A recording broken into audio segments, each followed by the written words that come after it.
இப்போ நம்ம என்ன சாப்டர் ரிவைஸ் பண்ண போகிறோம்? Chapter number 13 general classes act 1897. கரெக்டா? இந்த ஜென்ரல் கிளாஸ் ஆக்டோட பர்பஸ் என்ன? ஜென்ரலா அதோட பர்பஸ் என்ன? எதுக்காக ஜென்ரல் கிளாஸ் ஆக்ட் வந்தது அப்படின்னா, இப்போ நிறைய ஆக்ட்ஸ் நம்ம படிப்போம். கரெக்டா? அந்த ஆக்ட்ஸ்ல சில வேர்ட்ஸுக்குலாம் ப்ராப்பரா சம்டைம்ஸ் டெஃபினிஷன்ஸ் இருக்காது, மீனிங்ஸ் இருக்காது. ஓகே, இப்போ ஜென்ரல் கிளாஸ் ஆக்ட் எப்படின்னா பேசிக்கா ஒரு டிக்ஷனரி மாதிரி. எங்கெங்கெல்லாம் எனக்கு மீனிங் தெரியலையோ நான் வந்து எதை ரெஃபர் பண்ணிப்பேன்? ஜென்ரல் கிளாஸை ரெஃபர் பண்ணிப்பேன். அந்த அதோட மீனிங்கை புரிஞ்சு நான் அந்த ஆக்டை கன்சர்ன்ட் ஆக்டை வந்து என்ன பண்ணிப்பேன்? அண்டர்ஸ்டாண்ட் பண்ணிப்பேன். ஓகே, இதுதான் பேசிக் பர்பஸ் ஆஃப் என்னது ஜென்ரல் கிளாஸ் ஆக்ட். ஃபர்ஸ்ட் இதோட அப்ஜெக்டிவ்ஸ் என்னன்னு பார்ப்போம். இதுக்கு 4 மெயின் அப்ஜெக்டிவ் இருக்கு. ஃபர்ஸ்ட் அப்ஜெக்டிவ் என்ன? To shorten the language of the central acts. அப்போ ஜென்ரலி நிறைய ஆக்ட்ஸ் இருக்கு. கரெக்டா? Like companies act, LLP act, income tax act, GST, இந்த மாதிரி நிறைய ஆக்ட்ஸ் இருக்கு. ஓகே, இப்போ நீ யோசிச்சு பாரு, ஒரு ஆக்ட்லையும் தனித்தனியாக ஒரு வேர்டுக்கும் மீனிங் டிஃபைன் பண்ணிட்டே இருந்தா அந்த ஆக்ட் எல்லாம் ஒரு லாங்குவேஜ்லாம் எப்படி இருக்கும்? பெருசா போயிட்டே இருக்குமா? கரெக்டா? ஸோ அதனால என்ன கொண்டு வந்தாங்கன்னா காமனாக ஒரு ஆக்ட் கொண்டு வந்துட்டாங்க, ஜிசிஏன்னு. எந்த ஆக்ட்ல உனக்கு என்ன வேர்டு தெரியலனாலும் நீ என்ன பண்ணிக்கலாம்? ஜிசிஏ வந்து ரெஃபர் பண்ணி அந்த மீனிங்கை அண்டர்ஸ்டாண்ட் பண்ணிக்கலாம். ஸோ தட் அந்த மற்ற ஆக்ட்ஸோட லாங்குவேஜ் வந்து என்ன ஆகும்? ஷார்டன் ஆகும். Okay, then second one, to provide for uniformity of expression by giving definitions for common terms. Means ஒரு டேர்ம் இருக்கு, அந்த டேர்ம் நிறைய ஆக்ட்ல நம்ம யூஸ் பண்றோம். Okay, for example financial year, நம்ம நிறைய ஆக்ட்ல ஃபினான்ஷியல் இயர்ன்ற டேர்ம் வந்து யூஸ் பண்ணுவோம். கரெக்டா? அதே மாதிரி நிறைய டேர்ம்ஸ் இருக்கும். ஓகே, ஸோ அந்த டேர்ம்ஸுக்கெல்லாம் எல்லா ஆக்ட்லையும் காமனாக ஒரு மீனிங் கன்சிடர் பண்ணணும். ஸோ அதுக்காக என்ன யூஸ் பண்ணிக்கலாம்? நம்ம ஜிசிஏ யூஸ் பண்ணிக்கலாம். Then third one, to state explicitly convenient rules for interpretation of central acts. Then central ஆக்ட்ஸை நான் எப்படி இன்டர்பிரேட் பண்ணணும், அண்டர்ஸ்டாண்ட் பண்ணணுன்றதுக்கான ப்ராப்பரான ரூல்ஸ் கொடுக்கும். எதுக்கு கொடுக்கும்? ஜிசிஏ கொடுக்கும். Then to guard against slips and oversights. Means ஏதோ ஒரு ஆக்ட்ல ஏதோ ஒரு விஷயத்துக்கு ப்ராப்பரான மீனிங் இல்லை அப்படின்னா அதை எது ப்ரொடெக்ட் பண்ணும்? ஜிசிஏ ப்ரொடெக்ட் பண்ணும். அப்போ 4 மெயின் அப்ஜெக்டிவ்ஸ் என்னென்ன? To shorten the language of the central acts, provide for uniformity of expressions, state explicitly convenient rules, then guard against slips and oversights. Then next is என்னது? applicability. It applies to என்னது? to all the central acts. Central acts na என்னென்ன? acts of Indian Parliament, then acts of Dominion Legislature. Acts of Dominion Legislation na between 15th August 1947 ல இருந்து 26 Jan 1950 குள்ளார என்ன ஆக்ட்ஸ்லாம் பண்ணாங்களோ அதான் என்னது? Dominion Legislature. அதுக்கும் என்ன applicable? GCA is applicable. Then act passed before commencement of constitution by Governor General in Council. நம்மளோட Constitution of India வரதுக்கு முன்னாடி என்னென்ன ஆக்ட்ஸ்லாம் பாஸ் பண்ணாங்களோ அந்த ஆக்ட்ஸுக்கும் which is applicable, General Clause Act is applicable. இப்போ இங்க வந்து before commencement உள்ள ஆக்ட்ஸ்க்குலாம் General Clause applicable சொல்லிட்டோம். before Constitution. ஓகே, இப்போ கான்ஸ்டியூஷன் ஆஃப் இந்தியாவுக்கு ஜிசிஏ அப்ளிகபிளான்னு கேட்டால் அதுக்கும் ஜிசிஏ அப்ளிகபிள். அது எதில் சொல்லியிருக்காங்க அப்படின்னா article number 367 of constitution of இந்தியாவில் அதை சொல்லியிருக்காங்க. ஓகே, நெக்ஸ்ட் எதை பற்றி பார்த்தோம்? ப்ரீஆம்பிள். ப்ரீஆம்பிள்னா என்ன அப்படின்னா இட் டிஃபைன்ஸ் த என்னது? Scope, object and purpose of the act. ஒரு ஆக்ட் இருக்குன்னா அந்த ஆக்டோட பர்பஸ் என்ன, எதுக்காக அந்த ஆக்ட் ஃப்ரேம் பண்ணியிருக்காங்க அப்படின்னு எது சொல்லும்? நமக்கு ப்ரீஆம்பிள் சொல்லும். அண்ட் ப்ரீஆம்பிள் மூலியமா நம்ம intention of the law maker தெரிஞ்சுக்கலாம்.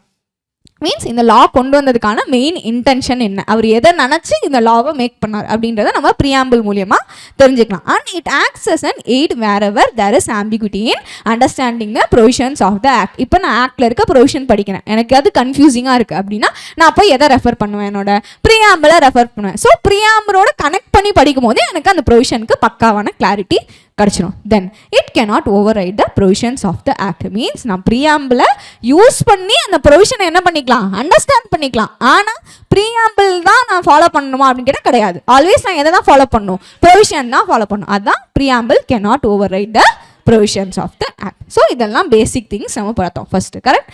நெக்ஸ்ட் எதுக்குள்ளே போனோம்? டெஃபினிஷன்ஸ். எந்த செக்ஷனில்? Section number 3. ஓகே, அதில் ஆக்சுவலி நிறைய டெஃபினிஷன்ஸ் இருக்குது. நம்ம பட் பேசிக்காக எது இம்பார்ட்டன்ட் டெஃபினிஷன்ஸோ அது மட்டும் தான் பார்த்தோம். கரெக்டாக. ஃபர்ஸ்ட் ஒன் என்னது? ஆக்ட். ஆக்ட்னா என்ன அப்படின்னா ஜென்ரலாக அஃபென்ஸ் ஆர் சிவில் ராங். ஒரு தப்பு பண்ணுறோம், ஒரு அஃபென்ஸ் பண்ணுறோம் அப்படின்னா அதை தான் வந்து என்னன்னு சொல்லுவாங்க? ஆக்ட்னு சொல்லுவாங்க. இது கேபிட்டல் ஏசிடி கிடையாது, small ACT. Act, activities meaning. Okay, அப்போ ஆக்டிவிட்டினா என்னது? Offence or civil wrong. வெறும் நான் அந்த தப்பை மட்டும்தான் நான் ஆக்ட்னு சொல்லுவேனான்னு கேட்டால் கிடையாது. அந்த தப்பு பண்றதுக்கு முன்னாடி நான் சில சீரீஸ் ஆஃப் விஷயங்கள் பண்ணியிருப்பேன்ல, அந்த சீரீஸ் ஆஃப் திங்ஸையும் நான் என்னன்னா சொல்லுவேன், ஆக்ட்னா சொல்லுவேன். So act used with reference to an offense or civil wrong shall include series of acts and illegal omissions. Then next is என்னது, அஃபிடவிட். நான் ஜென்ரலா வாயால நான் சொல்றதெல்லாம் கரெக்ட் உண்மை அப்படின்னு சொல்லி சொல்றேன்னா அது பேர் என்னது, ஸ்வேரிங். பட் இதே நான் அதை எழுதி டிக்ளேர் பண்ணி சைன் பண்ணி கொடுத்தேன் அப்படின்னா அது affidavit. Okay, so affidavit shall include an affirmation and declaration in case of persons allowed by law to do so instead of swearing. Then next is central government. Central government na before commencement of constitution யார central government னு refer பண்ணுவோம், governor general in council. After commencement of constitution president refer பண்ணுவோம். Then commencement na என்ன அப்படின்னா the day on which act or regulation comes into force. என்னைக்கு ஒரு act comes into force அந்த டேட்டை தான் வந்து என்னன்னு சொல்லுவோம், commencement சொல்லுவோம். இந்த ஆக்ட் கமென்ஸ் ஆகிறதுக்கு முன்னாடி சில விஷயங்கள் இருக்கு. ஃபர்ஸ்ட் என்ன ஆகும், ஆக்ட் எனாக்ட் ஆகும். கரெக்டா, எனாக்ட்மெண்ட்னா என்னது, பில் பாஸ் பண்றது தான் எனாக்ட்மெண்ட். ஓகே, தென் என்ன நடக்கும், அசென்ட் நடக்கும். அசென்ட்னா பிரசிடென்ட் கிட்ட இருந்து நம்ம கன்சென்ட் வாங்குறது. ஓகே, தென் கமென்ஸ்மெண்ட் நடக்கும். கமென்ஸ்மெண்ட் எப்போ அப்படின்னா அஃபிஷியல் கெசெட்ல with effect from this date அப்படின்னு சொல்லி ஒரு டேட் கொடுத்துருப்பாங்க. அந்த டேட்ல இருந்து தான் என்ன ஆகும், இந்த ஆக்ட் யூசேஜுக்கு வரும். அந்த டேட்டை தான் நம்ம என்னன்னு சொல்லுவோம், கமென்ஸ்மெண்ட்னு சொல்லுவோம். கரெக்ட். Next one document. டாக்குமெண்ட்னா என்ன, it includes any matter written, expressed or described upon any substance by means of letters, figures or words or marks which is intended to be used or which may be used for purpose of recording that matter. அப்போ டாக்குமெண்ட்னா என்ன, ஏதோ ஒரு content இருக்கும். அந்த கண்டென்ட்டை நான் வந்து எப்படி எக்ஸ்பிரஸ் பண்ண போறேன்னா, ஒன்று லெட்டர்ஸாவோ இல்லை ஃபிகர்ஸாவோ டயக்ராம்ஸாவோ இல்லை மார்க்ஸாவோ எந்த சப்ஸ்டன்ஸில் வேணாலும், பேப்பரில் தான் இருக்கணும், இது இ ஃபார்மேட்டில் தான் இருக்கணும் அப்படின்னு எந்த அவசியமும் இல்லை. எந்த சப்ஸ்டன்ஸில் வேணாலும் நான் என்ன பண்ணலாம், அந்த விஷயத்த எக்ஸ்பிரஸ் பண்ணலாம். அண்ட் அது எதுக்காக பண்ணுறேன் அப்படின்னா டு ரெக்கார்ட் தட் மேட்டர். நான் பண்ணுறேன் அப்படின்னா அந்த விஷயத்த நான் என்னன்னு சொல்லுவேன், டாக்குமெண்ட்னு சொல்லுவேன். But it does not include ஒன்னே ஒன்று, என்னது, இந்தியன் கரன்சி நோட்ஸ். நீ இந்தியன் கரன்சி நோட்டில் ஏதாவது கிறுக்கி கொடுத்த அப்படின்னா அதை நம்ம என்னவா கன்சிடர் பண்ண மாட்டோம், டாக்குமெண்ட்டாக கன்சிடர் பண்ண மாட்டோம். ஓகே, தென் நெக்ஸ்ட் இஸ் என்னது, ஃபினான்ஷியல் இயர். ஃபினான்ஷியல் இயர்னா என்ன, இயர் கமென்சிங் ஃப்ரம் ஏப்ரல் தான் ஃபினான்ஷியல் இயர். தென் இயர் ஆர் மந்த் அப்படின்னா பிரிட்டிஷ் கேலண்டரில் என்ன இயர் ஆர் மந்த் இருக்கோ அதுதான் என்னது, year or month. Next is என்னது, good faith. It is one important definition. கரெக்டா, good faithனா என்னன்னா நான் ஒரு விஷயத்தை கரெக்டாக பண்ணியிருக்கேன் அப்படின்னு நான் எப்போ கன்சிடர் பண்ணுவேன் அப்படின்னா, அக்கார்டிங் டு ஜிசிஏ நான் அந்த விஷயத்தை ஹானஸ்டாக நேர்மையாக பண்ணாலே போதும், நான் அந்த விஷயத்தை கரெக்டாக தான் பண்ணியிருக்கேன்னு அர்த்தம். ஓகே, நான் அது கேர்ஃபுல்லாக பண்ணாலும் சரி கேர்லெஸ்ஸாக பண்ணாலும் சரி அதை பற்றி ஜிசிஏ கவலைப்படல. ஜிசிஏல என்ன சொல்கிறாங்க, நான் அந்த விஷயத்தை ஹானஸ்டாக பண்ணால் நான் அதை கரெக்டாக பண்ணியிருக்கேன்னு அர்த்தம் அப்படின்னு சொல்கிறாங்க. பட் இந்த டெஃபினிஷனை நம்ம எல்லா இடத்துலையும் அப்ளை பண்ண முடியாது. ஓகே, ஏன் அப்படின்னா எப்போ ஒரு விஷயம் குட் ஃபெய்த்தாக ஆகும் அப்படின்னா, நான் வந்து வித் டியூ கேர் அந்த விஷயத்த ஹானஸ்டாக பண்ணியிருக்கேன் அப்படின்னா தான் அதை என்னவா கன்சிடர் பண்ணணும், குட் ஃபெய்த்தாக கன்சிடர் பண்ணணும். ஏன் அப்படின்னா நான் வந்து ஒரு கான்ட்ராக்டுள்ளே என்டர் பண்ண போகிறேன். அப்படி என்ட்ரு பண்ணும்போது ஃபஸ்ட்டு நான் என்ன பண்ணணும், பேசிக்காக அந்த கான்ட்ராக்ட் பற்றின டீட்டெயில்ஸ் எல்லாமே தெரிஞ்சுக்கு தானே நான் அந்த கான்ட்ராக்டுள்ளே என்ட்ரு பண்ணணும். நான் அந்த பேசிக் டீட்டெயில்ஸ் கூட தெரிஞ்சுக்காம நான் பாட்டுக்கு சும்மா போய் என்ட்ரு பண்ணிவிட்டு அதுக்கப்புறம் நான் அஃபெக்ட் ஆகிட்டேன் அப்படின்னு சொல்லி என்ன பண்ண முடியாது, போய் ரெமடி கிளைம் பண்ணக்கூடாது. ஏன்னா அப்படி கிளைம் பண்ணால் எல்லாருமே போய் பண்ண ஆரம்பிச்சிருவாங்க. கரெக்டாக, சும்மா போய் பேருக்கு ஒரு கான்ட்ராக்ட் என்ட்ரு பண்ணிவிட்டு அவங்க என்ன பண்ணிப்பாங்க, எல்லாரும் ரெமடி கிளைம் பண்ணிப்பாங்க. கரெக்ட். ஸோ அதனால என்ன சொல்கிறாங்க, குட் ஃபெய்த்னா என்னவா இருக்கணும் ஆக்சுவலானா, நான் வந்து அட்லீஸ்ட் ஒரு டியூ கேர் எடுத்துருக்கணும். பேசிக்காக நான் என்ன பண்ணணுமோ அதாவது பண்ணியிருந்துருக்கணும். பண்ணி அதுக்கப்புறம் அஃபெக்ட் ஆனேன்னா அது நான் குட் ஃபெய்த்தில் பண்ணேன்னு கன்சிடர் பண்ணியிருப்பாங்க. அதர்வைஸ் அது not in good faith. Okay, ஆனால் ஜிசிஏல என்ன சொல்கிறாங்க, நீ கேரோட பண்ணாலும் சரி பண்ணாட்டியும் சரி நீ ஹானஸ்டாக பண்ண அப்படின்னா நாங்கள் அதை என்னவா கன்சிடர் பண்ணிப்போம், குட் ஃபெய்த்தாக கன்சிடர் பண்ணிப்போம். So read, a thing shall be deemed to be done in good faith where it is done honestly whether it is done negligently or not. இது GCO டெஃபினிஷன். ஆனால் இதை நம்ம எல்லா இடத்துலையும் யூஸ் பண்ண முடியாது. ஓகே, எல்லா இடத்துலையும் எது தான் கன்சிடர் பண்ணுவோம்னா, so nothing is said to be in good faith which is done without due care and attention as expressed with a man of ordinary prudence. அப்போ ஜென்ரலாக ஒரு மனுஷன் ஒரு கான்ட்ராக்டில் என்டர் பண்ணுறான்னா என்ன கேர் எடுக்கணுமோ அதாவது நீங்கள் எடுத்துருக்கணும். அப்படி எடுத்துன்னா நீ குட் ஃபெய்த்னு நாங்கள் அக்செப்ட் பண்ணிப்போம், இல்லாட்டி நம்ம அதை அக்செப்ட் பண்ணிக்க மாட்டோம். பட் அக்கார்டிங் டு ஜிசிஏ என்னது, ஹானஸ்டாக பண்ணியிருந்தால் மட்டும் போதும், whether negligently or not. Then next definition is another government. Government shall include யாரு both central government and state government. Then official gazette means என்ன ரெண்டு விஷயம் என்னது gazette of India or official gazette of state. இது வந்து என்னது பேசிக்கா it is a public journal means public ஒரு newspaper மாதிரி. இது யார் ஓன் பண்ணுவாங்க அப்படின்னா கவர்மெண்ட் ஆஃப் இந்தியா ஓன் பண்ணுவாங்க. அண்ட் இதை யார் பப்ளிஷ் பண்ணுவாங்க அப்படின்னா ministry of housing and urban affairs publish பண்ணுவாங்க on a weekly basis publish பண்ணுவாங்க. ஓகே, இதில் தான் என்னென்னா எல்லா சேஞ்சஸ் ஆக்ட்ஸ் பாஸ் ஆகுறது எல்லாத்தையுமே கவர்மெண்ட் வந்து டிக்ளேர் பண்ணுவாங்க. ஸோ தட் பப்ளிக்கு தெரிய வரும். ஓகே, தென் நெக்ஸ்ட் டெஃபினிஷன் என்னது immovable property. Immovable property shall include என்னென்ன land, benefits arising out of land, things attached to the earth or permanently fastened to anything attached to the earth. அப்போ land, then landலேருந்து வர benefits, then things attached to earth and permanently fastened to anything attached to earth. ஏதோ ஒரு விஷயம் earthோட attach ஆயிருக்கு, அது கூட ஏதோ ஒரு விஷயம் பெர்மனண்டா ஃபாஸ்டன் ஆயிருக்கு அப்படின்னா அதையும் நம்ம என்னன்னா சொல்லுவோம் இமூவபிள் ப்ராப்பர்ட்டின்னு தான் சொல்லுவோம். கரெக்ட். அண்ட் இப்போ மற்ற ஆக்ட்ஸில் எங்கேயுமே இமூவபிள் ப்ராப்பர்ட்டிக்கு ப்ராப்பரான டெஃபினிஷன்னா எதாவது ஆப்வியஸாக ரெஃபர் பண்ணிப்பாங்க. ஜிசிஏல உள்ள இமூவபிள் ப்ராப்பர்ட்டியோட டெஃபினிஷன் ரெஃபர் பண்ணிப்பாங்க. அண்ட் இதில் சில அடிஷ்னல் திங்ஸ் பார்த்தோம். கரெக்டாக எதெல்லாம் இமூவபிள் ப்ராப்பர்ட்டி எதெல்லாம் நாட் இமூவபிள் ப்ராப்பர்ட்டி. ட்ரீஸ் என்னது it is an immovable property. Timber not an immovable property. Then right of way to access from one place to another, immovable property. Right to drain of water, not an immovable property. Then any machinery fixed to soil, standing crops, immovable property. And the machinery kana insurance, not an immovable property. Then right to catch or carry a fish is an immovable property. Okay, then next definition is movable property. Easy, anything other than immovable property. Then imprisonment na Indian penal code la enna sollirukangalo adha imprisonment. Adu rigorous imprisonment ah irundhalum seri, simple imprisonment ah irundhalum seri. Idoda definitions over. Correct. Then next is section 5. Enadhu coming into operation of enactment. Or enactment eppa usage ku varum from the date specified in the official gazette. Official கெசட்ல என்ன date specify பண்ணியிருக்காங்களோ அந்த டேட்லேருந்து enactment will come into force. But official கெசட்ல எந்த டேட்டுமே specify பண்ணலை அப்படின்னா நமக்கு அசன்ட் எப்போ கிடைக்குதோ அந்த டேட்லேருந்து the act will come into force. கரெக்டாக. இந்த அசன்ட் பிஃபோர் த கான்ஸ்டியூஷன் யாரோட அசன்ட்டாக இருக்கும்? கவர்னர் ஜெனரலோட அசன்ட்டாக இருக்கும். ஆஃப்டர் த கான்ஸ்டியூஷன் பிரசிடென்ட்டோட அசட்டாக இருக்கும். அந்த டேட்லேருந்து act will come into force. And இதில் சில ஸ்பெஷல் பாயிண்ட்ஸ் பார்த்தோம். கரெக்டாக. இப்போ கவர்மெண்ட்டுக்கு என்ன இருக்கு? ஆக்டை பாஸ் பண்ணுறதுக்கான ரைட்ஸ் இருக்கு. கரெக்ட். ஸோ அவங்க எப்போ நினைக்கிறாங்களோ அந்த டேட்டில் அவங்க என்ன பண்ணிக்கலாம்? ஆக்டை வந்து இது கம் இன் டு ஃபோர்ஸ் பண்ணிக்கலாம். கரெக்டா. அவங்க நினைக்கிற டேட்ல அஃபிஷியல் கெசட்ல பப்ளிஷ் பண்ணிக்கலாம். பட் கோர்ட்டால என்ன பண்ண முடியாது? கம்பல் பண்ண முடியாது. நீ பில்லை பாஸ் பண்ண உடனே நீ வந்து ஆக்டை வந்து அஃபிஷியல் கெசட்ல பப்ளிஷ் பண்ணணும்னு யாரால கம்பல் பண்ண முடியாது? கோர்ட்டால கம்பல் பண்ண முடியாது.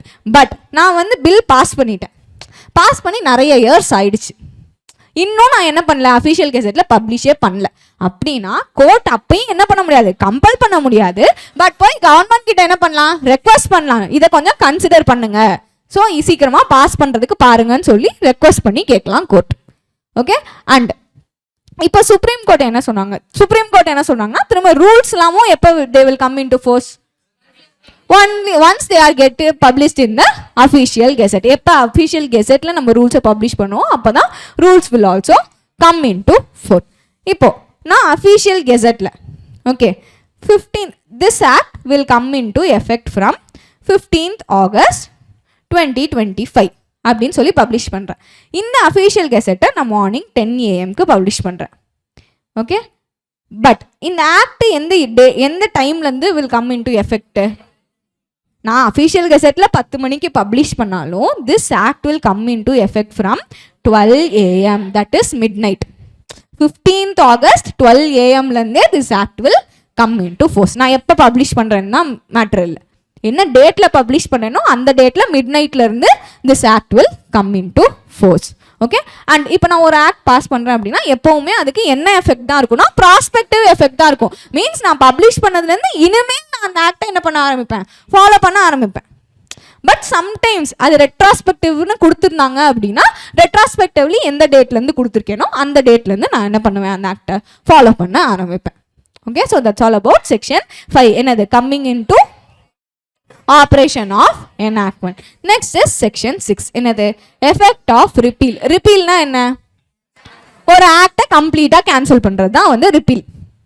கரெக்டா? இப்போ இதுல எஃபெக்ட் ஆஃப் ரிப்பீல் சொல்றாங்க. அப்படி கேன்சல் பண்ணா என்ன ஆகும் என்ன ஆகாது அப்படின்னு சொல்றாங்க. இந்த இடத்துல என்னென்னலாம் ஆகாதுன்னு தான் சொல்லியிருக்காங்க இந்த செக்ஷன்ல. கரெக்டா? ஸோ இப்போ நான் ஒரு ஆக்டை ரிப்பீல் பண்ணிட்டேன் அப்படின்னா இட் வில் நாட் என்ன revive anything not enforced or prevailed during that period repeal is effected. For example, இப்போ ஓல்டு ஆக்ட் ஒன்று இருக்கு. ஓகே, அந்த ஓல்டு ஆக்டில் ஸ்மால் ஸ்கேல் இண்டஸ்ட்ரீஸ்க்கு என்ன இருக்குது, எக்ஸம்ஷன் இருக்குன்னு வச்சுக்கோ. ஓகே, இந்த எக்ஸப்ஷனை அந்த ஓல்டு ஆக்ட்லேயே என்ன பண்ணிட்டாங்கன்னா அமெண்ட்மெண்ட் கொண்டு வந்திருக்காங்க. அமெண்ட்மெண்ட் கொண்டு வந்து நாட் எக்ஸம்டட்னு மாற்றிட்டாங்க. ஓகே, ஸோ இப்போ ஓல்டு ஆக்ட் இருக்குது. ஓகே, இப்போ ஓல்டு ஆக்டில் ஸ்மால் ஸ்கேல் இண்டஸ்ட்ரீஸ்க்கு டேர்ன் ஓவரில் எக்ஸம்ஷன் இருக்குது. ஓகே, இப்போ அந்த ஆக்டை என்ன பண்ணிட்டாங்க அப்படின்னா அமெண்ட் பண்ணி இந்த டேர்ன் ஓவர் எக்ஸம்ஷனை என்ன பண்ணிட்டாங்க, கேன்சல் பண்ணிட்டாங்க. ஓகேவா? இப்போ கேன்சல் பண்ணால் இந்த எக்ஸம்ஷன் என்ன ஆயிரும், டெட் ஆகிடும். கரெக்டா? இப்போ என்ன எக்ஸம்ஷன் தான் இருக்கும், ஐ மீன் என்ன தான் இருக்கும், என்ன ப்ரொவிஷன் தான் இருக்கும், டேர்ன் ஓவருக்கு எக்ஸம்ஷன் கிடையாது. இந்த ப்ரொவிஷன்னா லைவ்ல இருக்கும். கரெக்டா? இப்போ இந்த ஓல்டு ஆக்டை என்ன பண்ணிட்டாங்க, ரிப்பீல் பண்ணிட்டாங்க. ரிப்பீல் பண்ணி என்ன கொண்டு வந்துட்டாங்க அப்படின்னா நியூ ஆக்ட் கொண்டு வந்துட்டாங்க. ஓகே, இந்த நியூ ஆக்ட் கொண்டு வந்ததுக்கு அப்புறமா இந்த ஓல்டு ஆக்ட் என்ன ஆயிரும், கம்ப்ளீட்டாக கேன்சல் ஆயிருமா? இப்போ இந்த ஓல்டு ஆக்டில் தானே இவங்களுக்கு எக்ஸம்ஷன் இல்லைன்னு இருந்தது. கரெக்டா? இப்போ இந்த நியூ ஆக்ட் வந்து இந்த ஓல்டு ஆக்ட் கம்ப்ளீட்டாக கேன்சல் ஆனனால திரும்பவும் இந்த டெட்டு ப்ரொவிஷன் லைவுக்கு வருமா அப்படின்னு கேட்டால் வராது அப்படின்னு சொல்கிறாங்க. ஓகே, இப்போ இந்த ஓல்டு ஆக்ட் கேன்சல் ஆனதுனால மீன்ஸ் இது என்ன, இந்த எக்ஸாம்ஷன் இல்லைன்றது வந்து என்ன ஆயிடுச்சு, கேன்சல் ஆயிடுச்சுன்னு அர்த்தம். கரெக்டா இல்லையா? ஸோ இப்போ இது இந்த ஓல்டு ஆக்ட் ரிப்பீல் ஆனனால திரும்பவும் இந்த டெட் ப்ரொவிஷன் என்ன எதுக்கு வராது, லைவுக்கு வராது. ஏன்னா இந்த ஆக்ட் ரிப்பீல் ஆகும் போது இந்த ப்ரொவிஷன் என்னல இல்லை, லைவ்ல இல்லை, இது ஆல்ரெடி டெட் ஆயிடுச்சு. ஸோ இந்த ஆக்டை ரிப்பீல் ஆனாலும் அது டெட்டிலே தான் இருக்குமே தவிர திரும்ப என்ன ஆகாது, லைவுக்கு வராது. அதுதான் இந்த ஃபர்ஸ்ட் பாயிண்ட். Understood? So, அப்ப repeal shall not என்னது revive anything not enforced or prevail during that period repeal is effected. Or என்னது affect any right, privilege, obligation required, accrued or incurred under any enactment so repeal. For example, இப்போ old actல 8 years exemption இருக்கு. Okay, இப்போ இந்த old act என்ன ஆகுது, repeal ஆகுது. New ஆக்ட்ல 5 years exemption தான் அந்த ப்ரொவிஷனுக்குன்னு வச்சுக்கோ. ஓகே, இப்போ ஒரு கம்பெனி இருக்காங்க, XYZ கம்பெனி. இவங்க இப்போ ஆக்சுவலி 5 years இந்த எக்ஸம்ஷன் அவைல் பண்ணி ஆல்ரெடி அவங்களுக்கு 5 years ஓவர். ஓகே, இப்போ 6th year ஆஃப் எக்ஸம்ஷன் என்ன பண்ண போகிறாங்க, கிளைம் பண்ண போகிறாங்க. அதுக்குள்ளே என்ன ஆயிடுச்சு, இந்த நியூ ஆக்ட் வந்துருச்சு, ஓல்டு ஆக்ட் ரிப்பீல் ஆகி. இப்போ நீ போய் இந்த கம்பெனி கிட்ட என்ன சொல்லக்கூடாதுன்னா உனக்கு ஆல்ரெடி 5 இங்கே நியூ ஆக்ட் படி எவ்வளோ இயர்ஸ் தான் எக்ஸம்ஷன், 5 years தான் எக்ஸம்ஷன், உனக்கு ஆல்ரெடி 5 years ஓவர் ஆயிடுச்சு. ஸோ நீ இந்த 6th இயருக்கு எக்ஸம்ஷன் கிளைம் பண்ணக்கூடாதுன்னு போய் சொல்லக்கூடாது. அவனுக்கு அந்த அவன் எப்போ வந்து அந்த எக்ஸம்ஷன் கிளைம் பண்ண ஆரம்பிச்சான், ரிப்பீலான ஆக்ட் படி ப்ரொவிஷன் படி அவன் கிளைம் பண்ண ஆரம்பிச்சு ஆல்ரெடி 5 years கம்ப்ளீட் பண்ணிட்டான். ஸோ இப்போயும் அவன் என்ன பண்ணிக்கலாம், ரிமைனிங் 3 years வரைக்கும் அவன் கண்டினியூ பண்ணி எக்ஸம்ஷன் கிளைம் பண்ணிக்கலாம். ஓகே, இதான் வந்து இந்த second point. Okay, next point என்ன, affect any penalty, forfeiture or punishment incurred in respect of any offense committed against any enactment so repeal. அப்போ ஆல்ரெடி பழைய எனாக்ட்மெண்ட்ல இதே மாதிரி பனிஷ்மெண்ட் அவனுக்கு கிடைச்சிருக்கு. அந்த பனிஷ்மெண்ட்டை அவன் என்ன பண்ணிட்டு இருக்கான், பனிஷ்மெண்ட்டை அனுபவிச்சுட்டு இருக்கான். ஓகே, இப்போ ஆனால் அந்த ஓல்டு ஆக்ட் ரிப்பீல் ஆயிடுச்சு, புது ஆக்ட்ல அந்த விஷயத்துக்கு பனிஷ்மெண்ட் இல்லைன்னு வச்சுக்கோ. இப்போ போய் அவனை என்ன பண்ணக்கூடாது, அந்த பனிஷ்மெண்ட்லேருந்து ரிலீஸ் பண்ணக்கூடாது. ஓல்டு ஆக்ட் கீழே பனிஷ்மெண்ட் இருந்துச்சா அந்த பனிஷ்மெண்ட்டை அப்படியே இட் வில் கெட் கண்டினியூ. அதே மாதிரி ஓல்டு ஆக்டில் ஏதாவது என்கொயரி லிட்டிகேஷன் போயிட்டு இருந்துச்சுன்னா that will also get continue. இதெல்லாம் தான் என்ன effects of repeal. First one என்ன, it will not revive anything not enforced or prevail during that period repeal is effected. Then affect any right, privilege, obligation acquired, accrued or incurred under any enactment so repeal.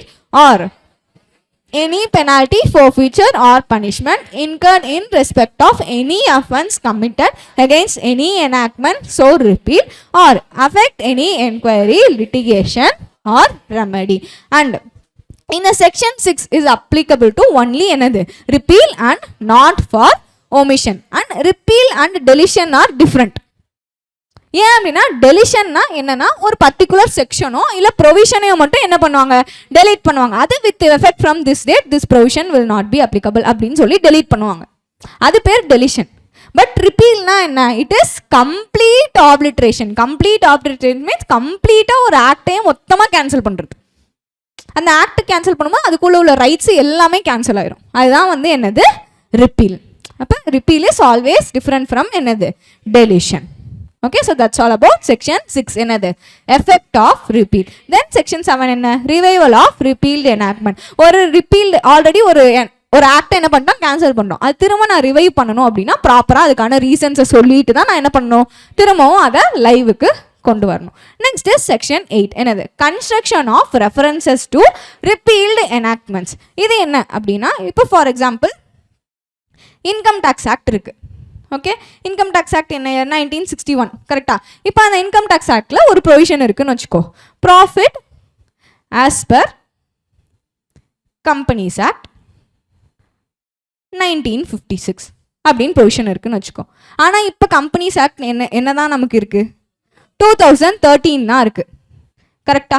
ஆனால் still income tax ஆக்ட்ல companies act 1956 தான் இருக்குன்னு வச்சுக்கோயேன். நீ அந்த companies act 1956 எப்படி understand பண்ணிக்கணும் அப்படின்னா கம்பெனிஸ் ஆக்ட் 2013 அண்டர்ஸ்டாண்ட் பண்ணிக்கணும்.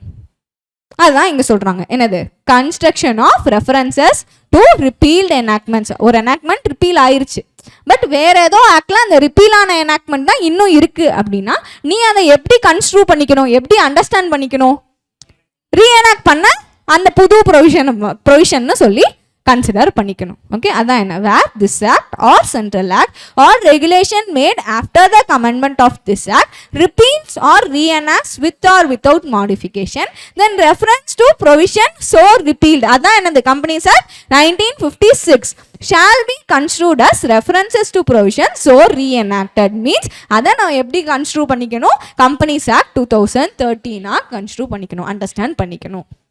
ஈஸி. தென் செக்ஷன் 9 என்னது commencement and termination of time. இது வெரி ஈஸி. ஃபார் எக்ஸாம்பிள் இப்போ மினிட்ஸ் ப்ரொவிஷன் படித்தோம் கரெக்டா? Minutes should be recorded within 30 days from the conclusion of the meeting. அப்போ 30 days from the conclusion of the meeting அப்படின்னா இப்போ meeting 18th August 25 complete ஆகுது.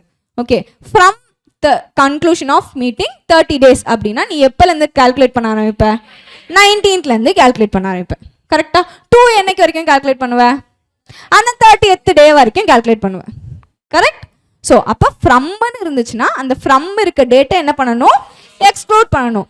2ன்னு ஒரு date இருக்கு அப்படின்னா அந்த 2ன்னு இருக்க டேட்டை இன்க்ளூட் பண்ணிக்கணும். அதான் வந்து என்னது commencement and termination of time. Okay, next is section 10 என்னது கம்ப்யூட்டேஷன் ஆஃப் டைம். இந்த இடத்துல என்ன சொல்றாங்கன்னா இப்போ நான் ஆர்ஓசி கிட்ட வித்தின் 30 days டாக்குமெண்ட் போய் சப்மிட் பண்ணணும்னு வச்சுக்கோ. இப்போ அந்த 30th day நான் சப்மிட் பண்ண போகும்போது அந்த ரெஜிஸ்டர் ஆஃபீஸ் வந்து ஹாலிடே அப்படின்னா நான் எப்போ போய் அந்த டாக்குமெண்ட்டை சப்மிட் பண்ணணும் அப்படின்னா நெக்ஸ்ட் ஒர்க்கிங் டேல போய் சப்மிட் பண்ணணும். அதுதான். So the act shall be considered as done on the next day when such court or office is open. next என்னைக்கு அந்த court or office ஓப்பனில் இருக்கும் நான் அந்த டே போய் என்ன பண்ணணும் டாக்குமெண்ட்ஸை சப்மிட் பண்ணணும். ஓகே, நெக்ஸ்ட் இஸ் செக்ஷன் 11 என்னது மெஷர்மெண்ட் ஆஃப் டிஸ்டன்ஸ். இப்போ ஒரு ஆக்ட்ல ப்ரொவிஷன் கொடுத்துருக்காங்க. Okay, for example distance to be measured வந்து 20 kilometers அப்படின்னு கொடுத்துருக்காங்கன்னா அந்த 20 kilometers டிஸ்டன்ஸை நீ இப்படியும் மெஷர் பண்ண. இப்போ அந்த 2 பாயிண்ட் இருக்கு. ஓகே, நீ அந்த 20 kilometer டிஸ்டன்ஸை நார்மலாக இப்படியும் மெஷர் பண்ணலாம் இப்படியும் மெஷர் பண்ணலாம் கரெக்டாக இல்லையா? ஆனால் இங்கே ஜிசிஏல என்ன சொல்கிறாங்கன்னா இப்படி மெஷர் பண்ணி 20 kilometers வந்தால் தான் இட் இஸ் வேலிட். நீ இப்படி மெஷர் பண்ணுறதை நாங்கள் என்ன பண்ண மாட்டோம் கன்சிடர் பண்ண மாட்டோம். Means straight line on a horizontal plane தான் நீ என்ன பண்ணணும் டிஸ்டன்ஸை மெஷர் பண்ணணும் அப்படின்னு சொல்கிறாங்க. ஓகே, நெக்ஸ்ட் இஸ் செக்ஷன் 12 என்னது duty to be taken on pro rata in enactments. For example இப்போ கஸ்டம்ஸ் எக்ஸைஸ்லாம் டியூட்டி போடுவாங்களா? ஃபார் எக்ஸாம்பிள் 1 kgக்கு 1000 rupees டியூட்டி போடுறாங்க அப்படின்னா நீ 2 kg கால்குலேட் பண்ணும்போது என்ன கால்குலேட் பண்ணுவ 1000 into 2 ப்ரொபோர்ஷனேட் பேசிஸில் கால்குலேட் பண்ணுவியா? இதுதான் இங்கே சொல்கிறாங்க duty to be taken on என்ன பேசிஸ் ப்ரோரேட்டா பேசிஸ்.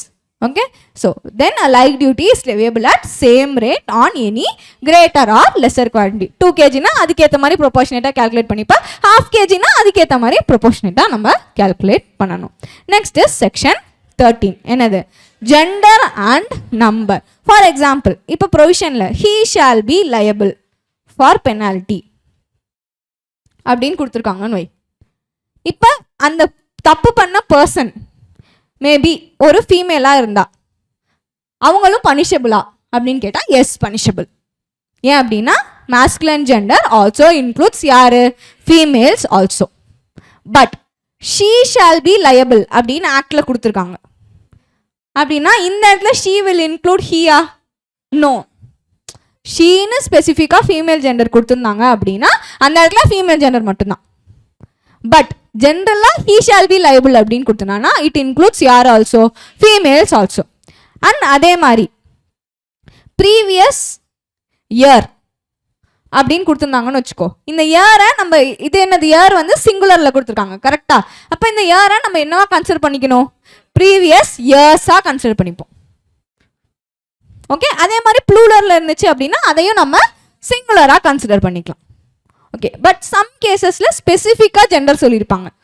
லைக் மேல் டிசெண்டன்ஸ் அப்படின்னு இந்த ஹிந்துலாலாம் சொல்லியிருப்பாங்க. ஓகே, அப்போ அந்த கேஸ்லலாம் நம்ம ஃபீமேல் டிசெண்டன்ஸ் எடுத்து கன்சிடர் பண்ணலாமான்னு கேட்டால் கன்சிடர் பண்ணக்கூடாது. யாரை மட்டும்தான் கன்சிடர் பண்ணணும்? மேல் டிசெண்டன்ஸ் மட்டும்தான் கன்சிடர் பண்ணணும். அதே மாதிரி புல்லக்ஸ் அப்படின்னு கொடுத்துருந்தாங்கன்னா அங்கே போய் நம்ம கவுஸை கன்சிடர் பண்ணக்கூடாது. எதை மட்டும்தான் கன்சிடர் பண்ணணும்? புல்லக்ஸ் மட்டும்தான் கன்சிடர் பண்ணணும். மற்றபடி இந்த அதர் ஜென்ரல் கேசஸ் மேல் கொடுத்துருந்தாங்கன்னா இட் இன்க்ளூட்ஸ் யார் ஆல்சோ? Female also. சிங்குலர் கொடுத்துருந்தா அது ப்ளூரல், ப்ளூரல் கொடுத்துருந்தா singular. Okay, then next is section 14. என்னது? power conferred to be exercisable from time to time. For example, இப்போ members can appoint chairman, கரெக்டா? members can appoint chairman, கரெக்டா? இப்போ company ஆரம்பிச்சு one time members chairman appoint பண்ணிட்டாங்க. Okay, அந்த one time அவங்க பண்ணதோட அந்த பவர் முடிஞ்சு போயிருமா? கிடையாது. ஸோ அவங்க ஒருத்தருக்கு நம்ம பவர் கொடுத்துருக்கோம் அப்படின்னா அந்த பவரை அவர் என்ன பண்ணலாம்? எப்பப்போ தேவையோ எந்தெந்த அக்கேஷனில் தேவையோ அந்தந்த அக்கேஷனில் ரிப்பீட்டடாக அவர் அந்த பவரை என்ன பண்ணிக்கலாம்? யூஸ் பண்ணிக்கலாம். அந்த பவருக்கு எக்ஸ்பைரிலாம் கிடையவே கிடையாது. ஓகே, தென் செக்ஷன் 15. என்னது? Power to appoint include power to appoint X officio. Means ஒரு பர்சனை நான் அப்பாயிண்ட் பண்ணுறேன் அப்படின்னா ஒன்று நான் அவனோட நேம் வச்சு அப்பாயிண்ட் பண்ணலாம். For example mister A is appointed as chairman அப்படின்னு அப்பாயிண்ட் பண்ணலாம். அப்படி இல்லாட்டி நான் அவரோட பொசிஷனை வச்சு அப்பாயிண்ட் பண்ணலாம். ஃபார் எக்ஸாம்பிள் செக்ரட்டரி எம்சிஏ அப்படின்னு அப்பாயிண்ட் பண்ணலாம். அப்போ எம்சிஏல யாரெல்லாம் செக்ரட்டரியாக இருக்காங்களோ அவங்களாம் இந்த போஸ்ட்டில் அப்பாயிண்ட் பண்ணலாம் அப்படின்னு அர்த்தம். ஒன்று நான் என்ன பண்ணலாம்? நேம் வச்சு அப்பாயிண்ட் பண்ணலாம். ஆர் பை வர்ச்சு ஆஃபீஸ் வச்சு நான் அவரை அப்பாயிண்ட் பண்ணலாம். Okay, next section 16. என்னது? Power to appoint include power to dismiss also. இப்போ நான் வந்து ஒரு பர்சனை அப்பாயிண்ட் பண்ணுறேன், சேர்மனை நான் அப்பாயிண்ட் பண்ணுறேன். நான் அப்பாயிண்ட் பண்ணுறதுக்கு மட்டும்தான் எனக்கு பவர் இருக்குமா இல்லை அவர் டிஸ்மிஸ் பண்ணுறதுக்கு பவர் இருக்குமா? நான் நினச்சா அந்த பர்சனை என்னவும் பண்ணலாம், டிஸ்மிஸும் பண்ணலாம். யாருக்கெல்லாம் அப்பாயிண்ட் பண்ணுற பவர் இருக்கோ அவங்க அந்த பர்சனை என்னவும் பண்ணலாம், டிஸ்மிஸும் பண்ணலாம், சஸ்பெண்டும் பண்ணலாம். Okay, next is section 17. என்னது? Substitution of functionaries. For example some கேசஸில் லைக் செக்ஷன் 8. ஓகே, இப்போ செக்ஷன் 8ல் என்னன்னா செக்ஷன் 8 கம்பெனிஸ்க்கு லைசன்ஸ் வந்து யார் தான் கொடுக்கணும் அப்படின்னா சென்ட்ரல் கவர்மெண்ட் தான் கொடுக்கணும். ஓகே, ஃபங்க்ஷனரிஸ்னா யாரும் இல்லை, எந்த பர்சன் அந்த பவரை எக்ஸிக்யூட் பண்ணுறாங்களோ அவங்க பேர் தான் ஃபங்க்ஷனரி. ஓகே, இந்த இடத்துல யார் அந்த பர்சன்னா சென்ட்ரல் கவர்மெண்ட் தான் பர்சன் அப்படின்னு ஆக்டில் கொடுத்துருக்காங்க. ஓகே, ஆனால் ஆக்ஷனாக இந்த பவரை யார் எக்ஸிக்யூட் பண்ணுவாங்கன்னா ஆர்ஓசியோ இல்லை ரீஜனல் டைரக்டரோ தான் எக்ஸிக்யூட் பண்ணுவாங்க. ஸோ இந்த பவரை இவங்க எக்ஸிக்யூட் பண்ணுறாங்க அப்படின்றதுக்காக நான் போய் ஆக்டில் அமெண்ட் பண்ண வேண்டிய நெசசிட்டி கிடையாது. நான் அந்த ஃபங்க்ஷனரியே ஜென்ரலாக போட்டால் போதும், லைக் சென்ட்ரல் கவர்மெண்ட்னு. அதை யாரும் பண்ணிக்கலாம், ஆர்ஓசியும் பண்ணிக்கலாம், ரீஜனல் டைரக்டரும் பண்ணிக்கலாம். இதுதான் இந்த சப்ஸ்டிடியூஷன் ஆஃப் ஃபங்க்ஷனரிஸ். ஓகே, இதுக்காக நான் போய் ஆக்டில் என்ன பண்ண வேண்டாம், அதை சேஞ்ச் பண்ணணும் நெசசிட்டி கிடையாது. ஓகே, தென் செக்ஷன் நம்பர் 18. என்னது? successors. For the purpose of indicating the relation of law to the successors or corporations having perpetual succession, it shall be sufficient to express its relation to the functionaries or corporations. For example, ஒரு company இருக்காங்க. Okay, கம்பெனியில் CEO இருக்காரு. அவருக்கு சில powers and duties நம்ம கொடுத்துருப்போமா? Okay, இந்த powers இப்போ கரண்டாக mister X வந்து சிஇஓவாக இருக்கார். அவர் என்ன பண்ணுவார், இந்த பவர்ஸ் அண்ட் டியூட்டிஸை ஃபாலோ பண்ணுவார். கரெக்டாக? இப்போ எக்ஸ் வெளியே போயிடுறாரு. ஓகே, இவருக்கு அடுத்து மிஸ்டர் ஒய் வராரு. மிஸ்டர் ஒய்யை தான் நம்ம என்னன்னு சொல்லுவோம், சக்சஸர்னு சொல்லுவோம். இப்போ இந்த சக்சஸருக்கு போய் நான் திரும்ப இந்த பவர்ஸ் அண்ட் டியூட்டிஸை திரும்பவும் டெலிகேட் பண்ணுமா அப்படின்னு கேட்டால் கிடையாது. நான் பவர்ஸ் அண்ட் டியூட்டிஸை ஜென்ரலாக இந்த ஃபங்க்ஷனுக்கு ரெஃபர் பண்ணிடுவேன்.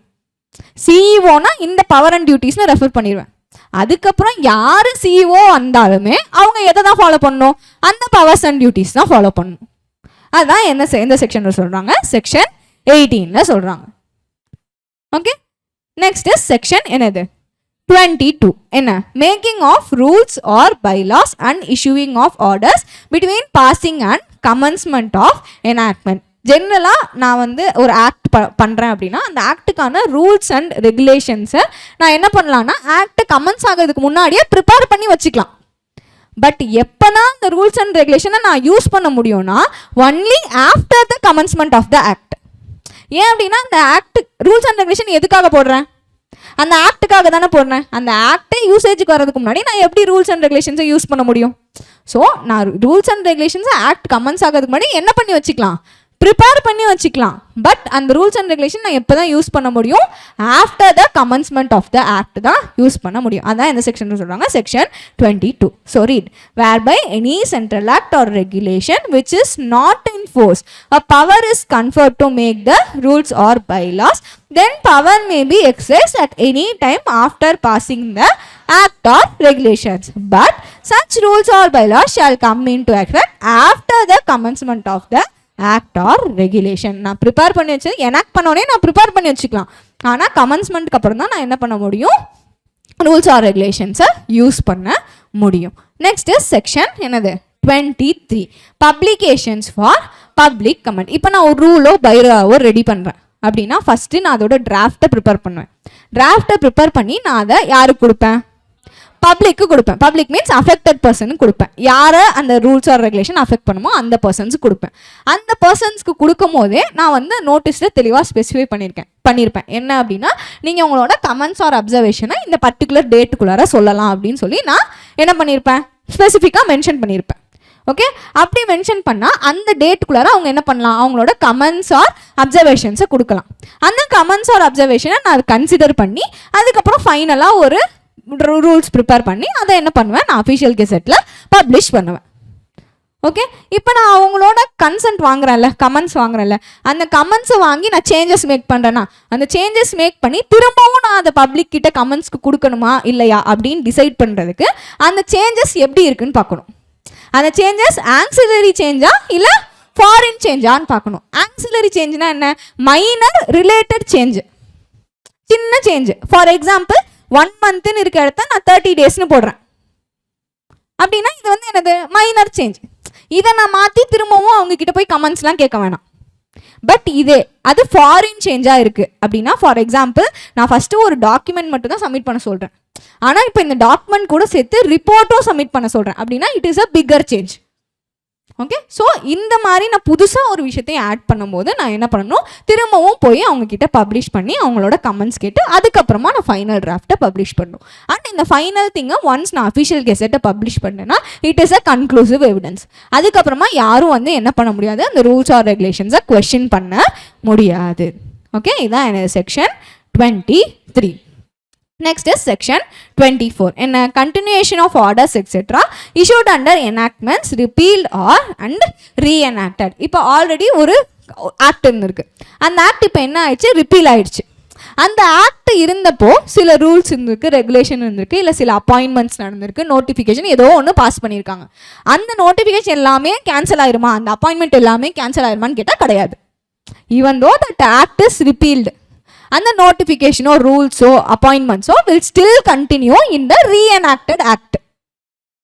ஓகே, புதுசாக வந்த ஆக்ட்லையும் அந்த ரூல்ஸு நோட்டிஃபிகேஷன் எல்லாமே கண்டினியூ ஆகும். அன்லஸ் இந்த புது ஆக்டில் அது கண்டினியூ ஆகாதுன்னு சொல்லாத வரைக்கும். அப்படி புது ஆக்டில் இல்லை அது கிடையாது இனிமேல் இதுதான் வரும்னு சொல்லியிருந்தாங்கன்னா அந்த புது ஆக்டில் என்ன சொல்லியிருக்காங்களோ அதுதான் வில் ப்ரிவைல். ஓகே, அண்ட் அதே மாதிரி இப்போ ஒரு ஓல்டு ஆக்ட் இருக்குது. ஓகே, அந்த ஓல்டு ஆக்ட் ஃபஸ்ட்டு ஒரு யூனியன் டெரிட்டரிக்கு இல்லை, மீன்ஸ் ஒரு ஏரியாவுக்கு இல்லை. அதுக்கப்புறமா அதை என்ன பண்ணியிருக்காங்க, ஒரு லோக்கல் ஏரியாவுக்கு, ஃபார் எக்ஸாம்பிள் ஒரு யூனியன் டெரிட்டரிக்கு எக்ஸ்டெண்ட் பண்ணியிருக்காங்கன்னு வை. அதுக்கப்புறம் திரும்பவும் என்ன பண்ணிட்டாங்க, அதை கேன்சல் பண்ணிட்டாங்க. இப்போ என்ன ஆயிரும், ஆட்டோமேட்டிக்காக நியூட்ரலைஸ் ஆயிரும். கரெக்டாக? ஏன்னா ஃபஸ்ட்டே இல்லை, அதுக்கப்புறம் கொண்டு வந்தாங்க, திரும்பவும் என்ன பண்ணிட்டாங்க, ரிப்பீல் பண்ணிட்டாங்க.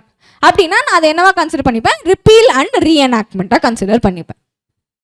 ஓகே, பட் புது ஆக்டில் திரும்ப ஏதாவது சேஞ்சஸ் கொண்டு வந்தாங்கன்னா obviously that changes will prevail. Okay, next is section 26. என்னது, provision as to offense punishable under 2 or more enactments. For example, நான் ப்ராஸ்பெக்டஸ் இஷ்யூ பண்ணுறேன். ஓகே, அதில் நான் ஃபால்ஸ் ஸ்டேட்மெண்ட் இல்லை அன்ட்ரூ ஸ்டேட்மெண்ட் கொடுக்குறேன்.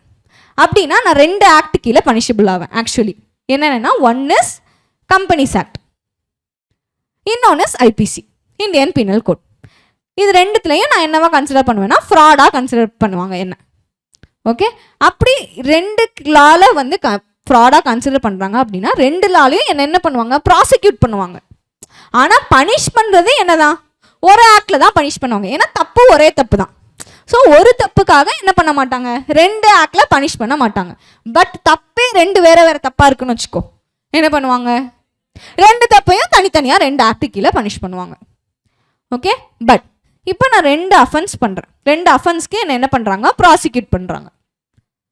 ஓகே, இதில் ஃபஸ்ட் அஃபென்ஸுக்கு I am acquitted. Acquitted means not guilty அப்படின்னு ப்ரூவ் ஆயிடுச்சு. செகண்ட் அஃபென்ஸ்க்கு I am convicted means I am கில்ட்டின்னு ப்ரூவ் ஆயிடுச்சு. இப்போ இந்த கேஸில் நான் ஃபஸ்ட் அஃபென்ஸில் நாட் கில்ட்டினால எனக்கு என்னை கம்ப்ளீட்டாக ரிலீஸ் பண்ணிடுவாங்கன்னு அர்த்தம் கிடையாது. ஃபஸ்ட் அஃபென்ஸில் என்ன பண்ண மாட்டாங்க, பனிஷ் பண்ண மாட்டாங்க. ஆனால் செகண்ட் அஃபென்ஸ் நான் கில்ட்டியா, அந்த அஃபென்ஸில் they will punish me. So அதான் இங்கே கொடுத்துருக்காங்க. ரீட், வென் தேர் ஆர் என்னது 2 alternative charges in the same trial, the fact that accused is acquitted of one charge will not bar his conviction on the other. ஒன்றில் not கில்ட்டினாலும் எதில் நான் கில்ட்டியோ அதுக்கு கண்டிப்பாக எனக்கு என்னது உண்டு, பனிஷ்மெண்ட் உண்டு.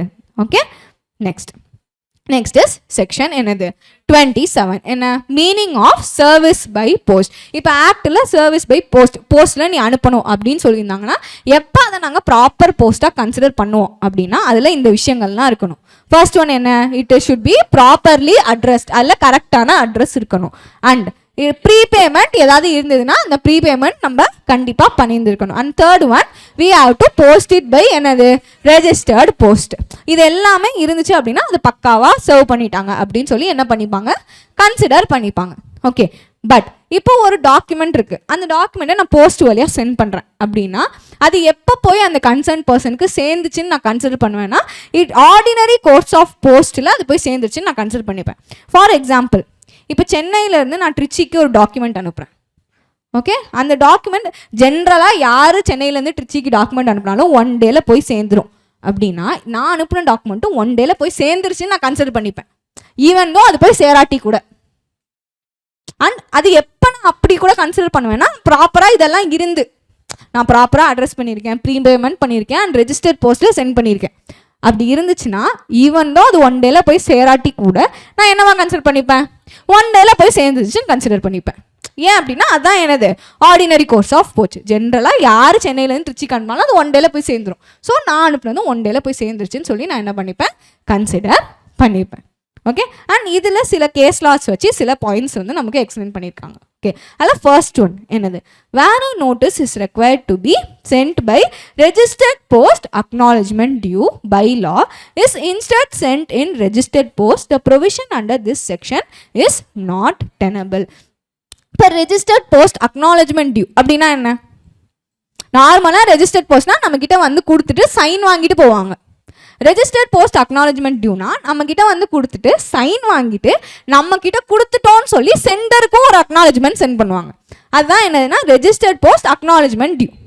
இப்போ லால ஒரு ப்ரொவிஷனில் இந்த டாக்குமெண்ட்டை நீ ரெஜிஸ்டர்ட் போஸ்ட் அக்னாலஜ்மெண்ட் டியூவில் தான் சென்ட் பண்ணணும் அப்படின்னு சொல்லியிருந்தாங்கன்னா நீ எதில் தான் சென்ட் பண்ணணும், ரெஜிஸ்டர்ட் போஸ்ட் அக்னாலஜ்மெண்ட் டியூவில் தான் சென்ட் பண்ணணும். பட் ஆனால் நீ அதை நார்மல் ரெஜிஸ்டர்ட் போஸ்ட்டில் சென்ட் பண்ண அப்படின்னா this section will not help you. ஏன்னா இந்த செக்ஷனில் என்ன சொல்லியிருக்காங்க, ரெஜிஸ்டர்ட் போஸ்ட்டில் சென்ட் பண்ணாலே ஓகேன்னு சொல்லியிருக்காங்க. பட் ஸ்டில் லால ரெஜிஸ்டர்ட் போஸ்ட் அக்னாலஜ்மெண்ட் டியூன்னு சொல்லி நீ வெறும் ரெஜிஸ்டர்ட் போஸ்ட்டில் கொடுத்துருந்த அப்படின்னா நாங்கள் என்ன பண்ண மாட்டோம், உன்னை ஹெல்ப் பண்ண மாட்டோம். This section will not help you. அப்போ நீ தப்பு தான். Okay, then second case, where notice is sent to landlord by registered post and it is written by the tenant with endorsement of refusal, notice is presumed to be served. இது என்னன்னா, இப்போ எனக்கு ஒரு house இருக்கு. Okay, இப்போ அந்த ஹவுஸில் வந்து நான் இல்லை. ஓகேவா? ஆனால் அந்த ஹவுஸில் இப்போ நான் என்ன பண்ணியிருக்கேன், வாடகைக்கு விட்டுருக்கேன். அங்கே யாரோ ஒரு டெனன்ட் இருக்காங்க. ஓகே, ஆனால் ஹவுஸ் வந்து என் நேமில் தானே இருக்கும். இப்போ நான் ஏதோ ஒரு டாக்ஸ் கட்டலன்னு வச்சுக்கோ. கவர்மெண்ட் வந்து என்ன பண்ணுவாங்க, என்னோட நேமுக்கு நோட்டீஸ் சென்ட் பண்ணுவாங்க. கரெக்டாக? அப்படி நோட்டீஸ் சென்ட் பண்ணும்போது டெனன்ட் வந்து என்ன சொல்கிறாரு அப்படின்னா, இல்லை இந்த ஆள் இந்த வீட்டில் இல்லை அப்படின்னு சொல்லி அந்த நோட்டீஸை திரும்ப அனுப்பிச்சிடுறாரு. ஓகே, பட் ஸ்டில் அந்த நோட்டீஸை என்னவா ட்ரீட் பண்ணுவாங்க அப்படின்னா, it is properly served to me அப்படின்னு ட்ரீட் பண்ணிப்பாங்க. ஏன் அப்படின்னா கவர்மெண்ட் என்ன பண்ணியிருக்காங்க, ப்ராப்பராக என் பேரில் இருக்க அட்ரஸ்க்கு தான் அந்த நோட்டீஸை சர்வ் பண்ணியிருக்காங்க. நான் அந்த இடத்துல இல்லாதது என்னோட மிஸ்டேக். கரெக்டாக?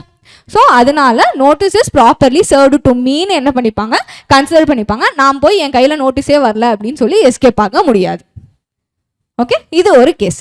செகண்ட் கேஸ் என்ன அப்படின்னா, where notice is sent by என்னது registered post to concern person at a proper address is deemed to be served even if endorsement is not claimed or not met. இதுவும் same case தான். எனக்கு வீடு இருக்குது சென்னையில்.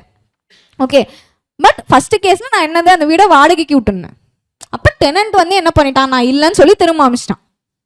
Okay, இந்த கேஸில் என்ன, எனக்கு வீடு இருக்குது, நான் வாடகைக்கும் விடலை, ஆனால் நானும் அந்த வீட்டில் இல்லை, வீடு சும்மா காலியாக இருக்குது.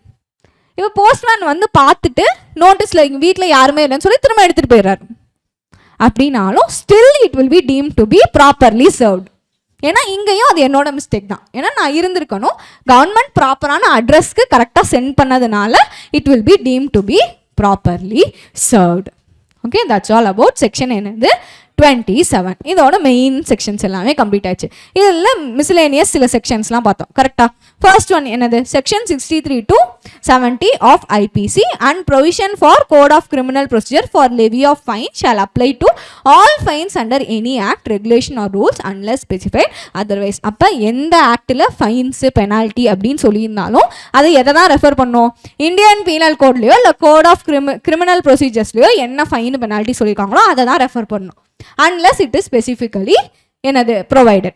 அதாவது அந்த ஆக்ட்லேயே இதுதான் ப்ரொசீஜர் அப்படின்னு சொல்லி ஏதாவது ஸ்பெசிஃபிக் ப்ரொசீஜர் கொடுக்காட்டி நம்ம எதில் சொன்ன மாதிரி தான் ஃபாலோ பண்ணுவோம், ஐபிசிலையும் கோட் ஆஃப் கிரிமினல் ப்ரொசீஜரில் சொன்ன ப்ரொசீஜர்ஸ் தான் ஃபாலோ பண்ணுவோம். And any act or regulation may be cited by reference to title or short title or number and year of and any provision may be cited by reference to section or subsection. இப்போ நான் ஒரு ஆக்டை refer பண்ணணும் அப்படின்னா ஒன்று நான் அதோட title சொல்லி refer பண்ணலாம், அப்படி இல்லாட்டி ஷார்ட் டைட்டில் சொல்லி ரெஃபர் பண்ணலாம், அப்படி இல்லாட்டி நான் number and year of the act. Companies act என்ன நம்பர் 18/2013, ஆக்ட் நம்பர் 18/2013 அப்படின்னு சொல்லி ரெஃபர் பண்ணலாம்.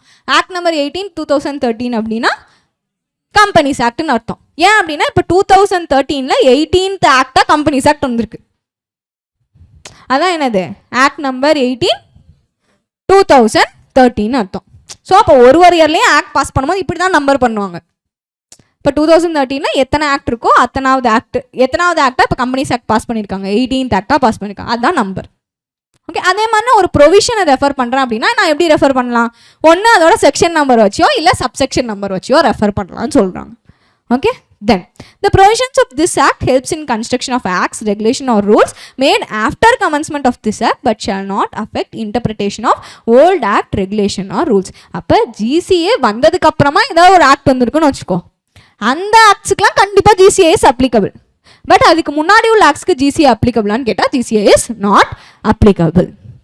Okay, then where the word central act is used. இப்போ சென்ட்ரல் ஆக்ட்னு எங்கெல்லாம் யூஸ் பண்ணுறாங்களோ இட் வில் ரெஃபர் டு என்ன ஆல்சோ, ஆர்டினன்ஸ் ஆல்சோ. ஆர்டினன்ஸ்னால் என்ன, temporary act. House of parliament இல்லாத டைமில் சில ஆக்ட்ஸ் வந்து பாஸ் பண்ணுவாங்க, அதுதான் என்னது டெம்பரரியாக பாஸ் பண்ணுவாங்க, அதுதான் என்னது ஆர்டினன்சஸ்னு சொல்லுவோம். அப்போ எங்கெங்கெல்லாம் சென்ட்ரல் ஆக்ட்னு டேர்ம் யூஸ் பண்ணுறாங்களோ இட் இன்க்ளூட்ஸ் என்ன ஆல்சோ ஆர்டினன்சஸ் ஆல்சோ, எக்ஸப்ட் இன் என்னது செக்ஷன் 5 அண்ட் 3ல இந்த செக்ஷன்ஸ் எல்லாம் அண்ட் செக்ஷன் 25 இந்த கேசஸ் தவிர மற்ற எல்லா கேஸ்லையும் சென்ட்ரல் ஆக்ட்னு யூஸ் பண்ணால் இட் இன்க்ளூட்ஸ் என்ன also ordinances also. Okay, so that's all with this revision of GCA comes to an end. Today we will revise in chapter 8 declaration and payment of dividend. இதில் எந்த செக்ஷன்லேருந்து இது வரைக்கும் section 123ல இருந்து 127 வரைக்கும். First இதோட definition பார்த்தோம். 2 clause 35. டெஃபினிஷன்ல ஒண்ணுமே பெருசா இல்ல. கரெக்ட்டா? டெஃபினிஷன் என்ன? Dividend includes any interim dividend. அவ்வளவுதான் definition. But meaning of dividend தான் நமக்கு தெரிய வேணும். கரெக்ட்டா? மீனிங் ஆஃப் டிவிடெண்ட் என்ன? Dividend implies distribution of any sums to members out of profits and wherever permitted out of free reserves available for the purpose. அதாவது நம்ம கிட்ட கம்பெனி கிட்ட நிறைய சர்ப்ளஸ் இருக்கு. அந்த சர்ப்ளஸை நம்ம மெம்பர் கூட ஷேர் பண்றோம். அந்த ஷேர் பண்ற அமௌண்ட் தான் வந்து என்னது? டிவிடெண்ட். ஓகே, அது ஒண்ணு நம்ம ப்ராஃபிட்ஸ்ல இருந்து பே பண்ணுவோம். அப்படி இல்லாட்டி எங்க பர்மிட்டோ அந்த இடத்துல ரிசர்வ்ஸ்ல இருந்து எடுத்து பே பண்ணுவோம். ஓகே, இப்போ நெக்ஸ்ட் நம்ம டைப்ஸ் ஆஃப் டிவிடெண்ட் பத்தி பார்த்தோம். Dividend based on time and based on shares வந்து நம்ம கிளாசிஃபை பண்ணலாம். பேஸ்ட் ஆன் டைம் எப்படி நம்ம டிவிடெண்ட் கிளாசிஃபை பண்ணலாம்? Final dividend and interim dividend. Based on shares equity shares and preference shares. Preference shares further எப்படி classify பண்ணலாம்? cumulative preference shares and non cumulative preference shares. இப்போ based on time final dividend னா என்ன அப்படினா இந்த final dividend year endல கொடுப்பாங்க, declare பண்ணுவாங்க company. கரெக்ட்டா? இதை யார் ரெக்கமெண்ட் பண்ணுவாங்க? போர்ட் ஆஃப் டைரக்டர்ஸ் ரெக்கமெண்ட் பண்ணுவாங்க. ஆனா அதை யார் அப்ரூவ் பண்ணுவாங்க? ஷேர் ஹோல்டர்ஸ் அப்ரூவ் பண்ணுவாங்க அட் த ஏஜிஎம். ஒன்ஸ் நம்ம ஃபைனல் டிவிடெண்ட் டிக்ளேர் பண்ணிட்டோம் அப்படின்னா அதை நம்மளால என்ன பண்ண முடியாது? ரிவோக் பண்ண முடியாது, கேன்சல் பண்ண முடியாது. கரெக்ட்டா? தென் இன்ட்ரிம் டிவிடெண்ட். இன்ட்ரிம் டிவிடெண்ட்னா என்ன? அதாவது நம்மளோட ஃபினான்ஷியல் இயர் எண்ட் முடிஞ்சு ஆனுவல் ஜெனரல் மீட்டிங்க்கு நடுவுல நம்ம ஏதாவது ஒரு டிவிடெண்ட் டிக்ளேர் பண்றோம் அப்படின்னா அது இன்ட்ரிம் டிவிடெண்ட். அந்த இன்ட்ரிம் டிவிடெண்ட் கம்பெனிஸ் யூசுவலா எப்போ கொடுப்பாங்க அப்படின்னா அவங்களுக்கு ஏதோ ஒரு குவார்ட்டர்லயோ இல்ல ஏதோ ஒரு பர்டிகுலர் பீரியட்லயோ அவங்களுக்கு எக்ஸஸா ப்ராஃபிட் கிடைக்குது அப்படின்னா அதை அவங்க மெம்பர்ஸ்க்கு ஷேர் பண்றது வந்து என்னது? Interim dividend. ஓகே, இது வந்து யார் அனௌன்ஸ் பண்ணுவா? யார் டிக்ளேர் பண்ணுவா? போர்ட் ஆஃப் டைரக்டர்ஸ் தான் பண்ணுவாங்க. இந்த இடத்துல ஷேர் ஹோல்டர்ஸ் கிட்ட அவங்க என்ன அப்ரூவல்லாம் எதுவுமே வாங்க மாட்டாங்க. Okay, and it will be issued எப்போ? At any time during the closure of the financial year till annual general meeting. Then it can be revoked with consent of all shareholders. அப்ப interim dividend என்ன பண்ண முடியும்? நம்மளால revoke பண்ண முடியும். But அதுக்கு என்ன வேணும்? ஷேர் ஹோல்டர்ஸ் கிட்ட இருந்து கன்சென்ட் வேணும். ஆனா அதை டிக்ளேர் பண்றதுக்கு ஷேர் ஹோல்டர்ஸ் கிட்ட இருந்து கன்சென்ட் வேணும். அந்த போர்டே என்ன பண்ணிடுவாங்க? டிக்ளேர் பண்ணிடுவாங்க. Then based on nature of shares என்னது? ஈக்விட்டி ஷேர்ஸ் அண்ட் ப்ரிஃபரன்ஸ் ஷேர்ஸா? இப்போ ப்ரிஃபரன்ஸ் ஷேர்ஸ்னு ஏன் அவங்கள சொல்றோம் அப்படின்னா அவங்களுக்கு ப்ரிஃபரன்ஷியல் ரைட்ஸ் இருக்கும். எதுல? ரெண்டு விஷயத்துல. ஒன்னு பேமெண்ட் ஆஃப் டிவிடெண்ட், இன்னொன்னு repayment of capital at the time of winding up. இந்த ப்ரிஃபரன்ஸ் ஷேர்ஸ்க்கு நம்ம டிவிடெண்ட், இந்த ப்ரிஃபரன்ஸ் ஷேர்ஸை ஃபர்தரா நம்ம ரெண்டு விதமா கிளாசிஃபை பண்ணுவோம். என்னது? கியூமுலேட்டிவ் ப்ரிஃபரன்ஸ் ஷேர்ஸ் அண்ட் நான் கியூமுலேட்டிவ் ப்ரிஃபரன்ஸ் ஷேர்ஸ். இப்போ கியூமுலேட்டிவ் ப்ரிஃபரன்ஸ் ஷேர்ஸ்னா என்ன அப்படின்னா அந்த ஷேர் ஹோல்டர்ஸ்க்கு ஒரு ரைட் உண்டு. என்ன அப்படின்னா நான் இந்த இயர் அவங்களுக்கு டிவிடெண்ட் பே பண்ணல, ஏன்னா என்கிட்ட ப்ராஃபிட்ஸ் இல்லை. ஓகே, ஸோ இப்போ நான் நெக்ஸ்ட் இயருக்கு டிவிடெண்ட் டிக்ளேர் பண்ணும்போது இந்த லாஸ்ட் இயரோட டிவிடெண்டையும் சேர்த்து டிக்ளேர் பண்ணணும். ஸோ அவங்களுக்கு லாஸ்ட் இயர் டிவிடெண்டையும் சேர்த்து கியூமுலேட்டிவா வாங்குறதுக்கு ரைட்ஸ் உண்டு. அதான் வந்து என்னது? Cumulative preference shares. நான் கியூமுலேட்டிவ் ப்ரிஃபரன்ஸ் ஷேர்ஸ்னா அவங்களுக்கு அந்த கியூமுலேட்டிவ் ரைட்ஸ் இருக்காது. இப்போ நான் அவங்களுக்கு இந்த இயர் பே பண்ணலையா, அவ்வளவுதான், அந்த ரைட்ஸ் வந்து லாப்ஸ் ஆயிரும். நான் நெக்ஸ்ட் இயர் எனக்கு ப்ராஃபிட்னா நான் நெக்ஸ்ட் இயருக்கான டிவிடெண்ட் மட்டும் உங்களுக்கு என்ன பண்ணா போதும்? பே பண்ணா போதும். ஓகே, அதுதான் வந்து என்னது? நான் கியூமுலேட்டிவ் ப்ரிஃபரன்ஸ் ஷேர்ஸ். இப்போ ஈக்விட்டி ஷேர் ஹோல்டர்ஸ்னா யாரு? ஜென்ரலா அவங்க தான் ஓனர்ஸ் ஆஃப் த கம்பெனின்னு சொல்லுவோம். கரெக்டா? ஸோ அவங்களுக்கு இந்த ப்ரிஃபரன்ஷியல் ரைட்ஸ்லாம் இருக்காது. ப்ரிஃபரன்ஸ் ஷேர் ஹோல்டர்ஸ்க்கு பே பண்ணது போக ஏதாவது அமௌண்ட் ரிமைனிங் இருந்தா மட்டும்தான் நம்ம யாருக்கு டிவிடெண்ட்ஸ் டிக்ளேர் பண்ணுவோம்? ஈக்விட்டி ஷேர் ஹோல்டர்ஸ்க்கு டிவிடெண்ட் டிக்ளேர் பண்ணுவோம். அவ்வளவுதான் அபவுட் டைப்ஸ் ஆஃப் டிவிடெண்ட். கரெக்டா? நெக்ஸ்ட் நம்ம மெயின் செக்ஷன்ஸ்குள்ள போனோம். செக்ஷன் 123 ஃபர்ஸ்ட் ஒன் என்னது? Declaration of dividend. இதுல தான் சோர்சஸ் ஆஃப் டிவிடெண்ட் பத்தி பார்த்தோம் ஃபர்ஸ்ட். கரெக்டா? அப்ப ஃபைனல் டிவிடெண்ட்க்கு என்னென்ன சோர்சஸ்? 4 சோர்சஸ். ஒன்னு கரண்ட் இயர் ப்ராஃபிட்ஸ், இல்லாட்டி undistributed profits of the previous year, or both. Means current year profits வந்து கொஞ்சம் எடுத்துக்கலாம், அன்டிஸ்ட்ரிபியூட்டட் ப்ராஃபிட்ஸ் வந்து கொஞ்சம் எடுத்துக்கலாம். இந்த அன்டிஸ்ட்ரிபியூட்டட் ப்ராஃபிட்ஸ் தான் என்னது? ரிசர்வ்ஸ். ஓகே, ஆர் இப்போ சென்ட்ரல் கவர்மெண்ட்டோ இல்லை ஸ்டேட் கவர்மெண்ட்டோ ஏதாவது கிராண்ட் கொடுத்துருக்காங்க நமக்கு டிவிடெண்ட் கொடுக்கறதுக்குன்னா அந்த மணியை எடுத்து நம்ம என்ன பண்ணலாம்? டிவிடெண்ட் இஷ்யூ பண்ணலாம். இது எந்த டிவிடெண்டுக்கு? ஃபைனல் டிவிடெண்டுக்கு. ஓகே, பட் இந்த ப்ராஃபிட்ஸ் நம்ம சொல்லும் போது இந்த ப்ராஃபிட்ஸ்குள்ள சில கெயின்ஸ் வந்து நம்ம இன்க்ளூட் பண்ண மாட்டோம். என்னென்ன gains? Unrealised gains, notional gains and revaluation கெயின்ஸை நம்ம இந்த ப்ராஃபிட்ஸ்குள்ள என்ன பண்ண மாட்டோம்? இன்க்ளூட் பண்ண மாட்டோம். ஏன் அப்படின்னா அது வந்து நமக்கு கேஷா நம்ம கையில கிடைச்சிருக்காது. அது இன்னும் ரியலைஸே ஆயிருக்காது. ரியலைஸே ஆகாம அந்த மாதிரி ஒரு விஷயத்த நான் என்னது நோஷனலா இமேஜினரியா ஒரு விஷயத்துல இருந்து நான் என்ன டிஸ்ட்ரிபியூட் பண்ண முடியாது? டிவிடெண்ட் டிஸ்ட்ரிபியூட் பண்ண முடியாது. ஆக்சுவலா என் கையில என்ன அமௌண்ட் இருக்கோ அந்த அமௌண்ட்ல இருந்து நான் எடுத்து என்ன கொடுக்க முடியும்? என்னோட மெம்பர்ஸ்க்கு டிவிடெண்ட் டிஸ்ட்ரிபியூட் பண்ண முடியும். அதுதான் லாஜிக். ஸோ இப்போ ப்ராஃபிட்ஸ்ல எதெல்லாம் இன்க்ளூட் பண்ண மாட்டோம்? Unrealised gains, notional gains and revaluation கெயின்ஸை இன்க்ளூட் பண்ண மாட்டோம். கரெக்டா?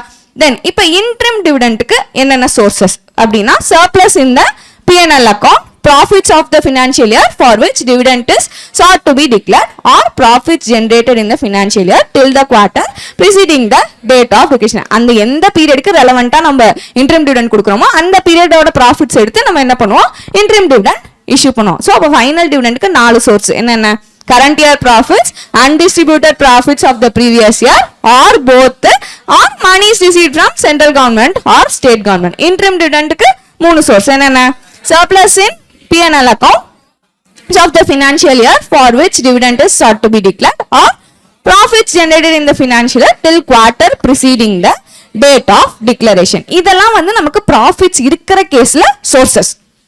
பட் இப்போ இஃப் சப்போஸ் நம்ம கம்பெனில என்ன இருக்கு, லாஸ் இருக்கு, இல்லாட்டி இன்அடிக்குவேட் ப்ராஃபிட் இருக்கு. ஓகே, லாஸ்னா கம்ப்ளீட்டா நமக்கு ப்ராஃபிட்டே இல்ல, இன்அடிக்குவேட் ப்ராஃபிட்னா என்கிட்ட ப்ராஃபிட் இருக்கு ஆனா டிவிடெண்ட் கொடுக்குற அளவுக்கு என்கிட்ட ப்ராஃபிட் இல்ல, அது இன்அடிக்குவேட் ப்ராஃபிட். ஓகே, கம்பெனில அப்ப லாஸ் இல்ல இன்அடிக்குவேட் ப்ராஃபிட் இருக்கு அப்படின்னா அந்த கேஸ்ல நான் என்ன பண்ண போறேன், டிவிடெண்ட் டிக்ளேர் பண்ண போறேன்னா அதுக்கு சில கண்டிஷன்ஸ்லாம் ஃபாலோ பண்ணணும். இப்போ நான் இன்ட்ரிம் டிவிடெண்ட் டிக்ளேர் பண்ண போறேன் அப்படின்னா நான் இந்த ஒரே ஒரு கண்டிஷன் ஃபாலோ பண்ணா போதும். என்னது, rate shall not exceed average dividend of 3 immediately preceding financial years. அப்போ லாஸ்ட் 3 இயர்ஸ் நான் டிவிடெண்ட் டிக்ளேர் பண்ணிருப்பேன். ஃபார் எக்ஸாம்பிள் 10%, 8%, 9% டிக்ளேர் பண்ணீங்கன்னா இதோட ஆவரேஜ் எவ்வளவு வரும், 9% வரும். கரெக்டா? அப்போ நான் என்னோட லாஸ்ட் டைம்ல இன்ட்ரிம் டிவிடெண்ட் நான் டிக்ளேர் பண்றேன் அப்படின்னா 9%க்கு மேல என்ன பண்ணக்கூடாது, டிவிடெண்ட் டிக்ளேர் பண்ணக்கூடாது.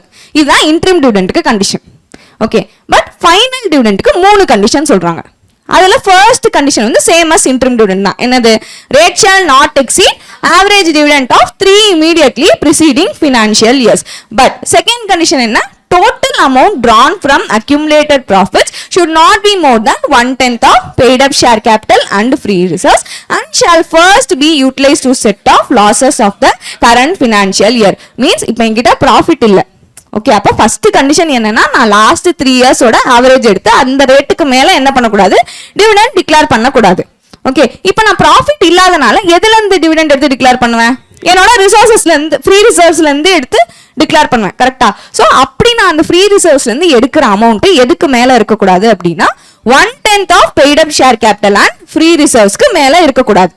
அண்ட் நான் அந்த அமௌண்ட்டை வித்ட்ரா பண்ணிட்டு ஃபர்ஸ்ட் என்ன பண்ணிடணும்னா கரண்ட் இயர்ல எவ்வளவு லாஸோ அந்த லாஸை செட் ஆஃப் பண்ணிடணும். செட் ஆஃப் பண்ணிட்டு ரிமைனிங் இருக்க பேலன்ஸ்ல இருந்து தான் நான் என்ன டிஸ்ட்ரிபியூட் பண்ணணும், டிவிடெண்ட் டிஸ்ட்ரிபியூட் பண்ணணும். Okay, then third condition enna, balance in reserve after withdrawal is not less than 15% of paid up share capital. அதாவது நான் ரிசர்வ்ஸ் வந்து withdraw பண்ணி டிவிடெண்ட் டிக்ளேர் பண்ணிட்டேனா, டிக்ளேர் பண்ணதுக்கு அப்புறம் என்னோட என்ன பேலன்ஸ், ஐ மீன் ரிசர்வ்ல உள்ள பேலன்ஸ் எவ்வளவு இருக்கணும்னா minimum 15% of paid up share capital balance நான் வச்சிட்டு ரிமைனிங் அமௌண்ட் தான் நான் எதுக்கு யூஸ் பண்ண முடியும்னா டிவிடெண்ட் டிக்ளேர் பண்றதுக்கு யூஸ் பண்ண முடியும். அப்போ these are the 3 conditions for என்னது, ஃபைனல் டிவிடெண்ட். அப்போ ஃபைனல் டிவிடெண்ட்க்கு 3 கண்டிஷன் என்னென்ன, first one, rate shall not exceed average dividend of 3 immediately preceding financial years.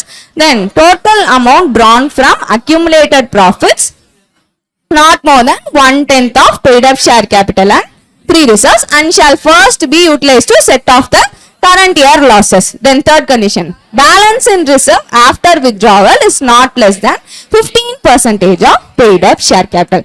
But இந்த இடத்துல ஒரு விஷயம் சொல்றாங்க, இப்போ நான் லாஸ்ட் 3 இயர் என்னவே பண்ணல, டிவிடெண்டை டிக்ளேர் பண்ணல அப்படின்னா இந்த ஃபர்ஸ்ட் கண்டிஷன் என்னவே ஆகாது, அப்ளைவே ஆகாது.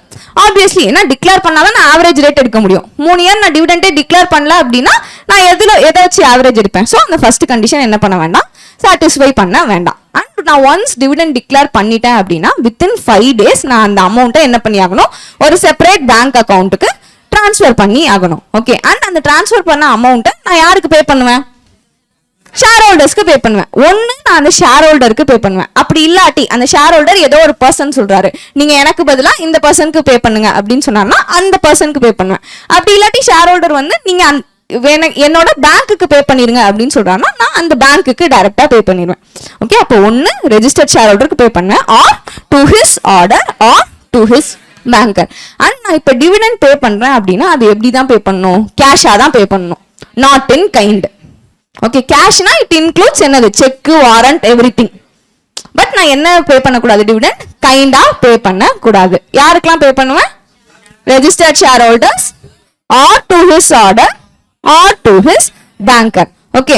அண்ட் இப்போ ஒரு கம்பெனி செக்ஷன் 73 இல்ல 74 கம்ப்ளீட் பண்ணல அப்படின்னு சொன்னா அந்த கம்பெனிஸ் என்ன பண்ணக்கூடாது, டிவிடெண்ட் டிக்ளேர் பண்ணக்கூடாது until they comply with the provisions. But once 73 74 உள்ள ப்ரொவிஷன் அவங்க கம்ப்ளீட் பண்ணிட்டாங்க அப்படின்னா they can declare dividend. And section 8 companies என்ன பண்ணக்கூடாது, எப்பவுமே டிவிடெண்ட் டிக்ளேர் பண்ணக்கூடாது. அவங்க ரூல்லயே ஃபர்ஸ்ட் அதுதான். ஓகே, ஸோ அவங்க எப்பவுமே என்ன பண்ணக்கூடாது, டிவிடெண்ட்ஸ் டிக்ளேர் பண்ணக்கூடாது. அவங்களுக்கு ஏதாவது ப்ராஃபிட் கிடைச்சா திரும்பவும் அந்த அப்ஜெக்டிவ்ஸை ப்ரொமோட் பண்றதுக்கு தான் யூஸ் பண்ணணும். அவங்க அந்த பெனிஃபிட்ஸை என்ஜாய் பண்ணக்கூடாது. Okay, so that's all about section 123. Next என்ன செக்ஷன் பார்த்தோம், செக்ஷன் 124. என்னது, அன்பெய்ட் டிவிடெண்ட் அக்கௌண்ட். இப்போ நம்ம டிவிடெண்ட் டிக்ளேர் பண்றோம். ஓகே, டிவிடெண்ட் டிக்ளேர் பண்ணி எத்தனை டேஸ், 5 டேஸ்ல என்ன பண்ணுவோம், செப்பரேட் பேங்க் அக்கௌண்ட்டுக்கு ட்ரான்ஸ்ஃபர் பண்ணிடுவோம். கரெக்டா, பேங்க் அக்கௌண்ட்டுக்கு ட்ரான்ஸ்ஃபர் பண்ணி எவ்வளோ டேஸ்க்குள்ள டிவிடெண்ட் பே பண்ணணும், 30 டேஸ்க்குள்ள டிவிடெண்ட் பே பண்ணிடணும். ஓகே, இப்போ நான் 30 டேஸ்க்குள்ள என்ன பண்ணல, டிவிடெண்ட் பே பண்ணல அப்படின்னா நெக்ஸ்ட் 7 டேஸ் குள்ளார நான் என்ன பண்ணிடணும், அன்பெய்ட் டிவிடெண்ட் அக்கௌண்ட்னு ஒரு அக்கௌண்ட் இருக்கும், அந்த அக்கௌண்ட்டுக்கு ட்ரான்ஸ்ஃபர் பண்ணிடணும். அந்த அக்கௌண்ட்டுக்கு ட்ரான்ஸ்ஃபர் பண்ணி 90 டேஸ்க்குள்ளார நான் என்ன பண்ணணும்னா ஒரு ஸ்டேட்மெண்ட் ப்ரிப்பேர் பண்ணணும். ஸ்டேட்மெண்ட் ப்ரிப்பேர் பண்ணி கொடுக்கணும். அந்த ஸ்டேட்மெண்ட்ல என்ன இருக்கும் அப்படின்னா, நான் யாரோட டிவிடெண்ட் எல்லாம் ட்ரான்ஸ்ஃபர் பண்றேன், எவ்வளோ அமௌண்ட், அதுக்கு எவ்வளோ ஷேர்ஸ், இந்த டீடைல்ஸ் எல்லாமே அதுல இருக்கும். ஓகே, தென் இந்த அன்பெய்ட் டிவிடெண்ட் அக்கௌண்ட்ல இந்த அமௌண்ட் எவ்வளோ வருஷம் இருக்கும் அப்படின்னா 7 இயர்ஸ் வரைக்கும் இருக்கும். இந்த 7 இயர்ஸ் வரைக்கும் யார் இந்த டிவிடெண்ட்ஸ்க்கு ஓனரோ அவங்க வந்து என்ன பண்ணிக்கலாம், கம்பெனிகிட்ட கேட்டு அவங்களோட டிவிடெண்ட்டை கிளைம் பண்ணிக்கலாம்.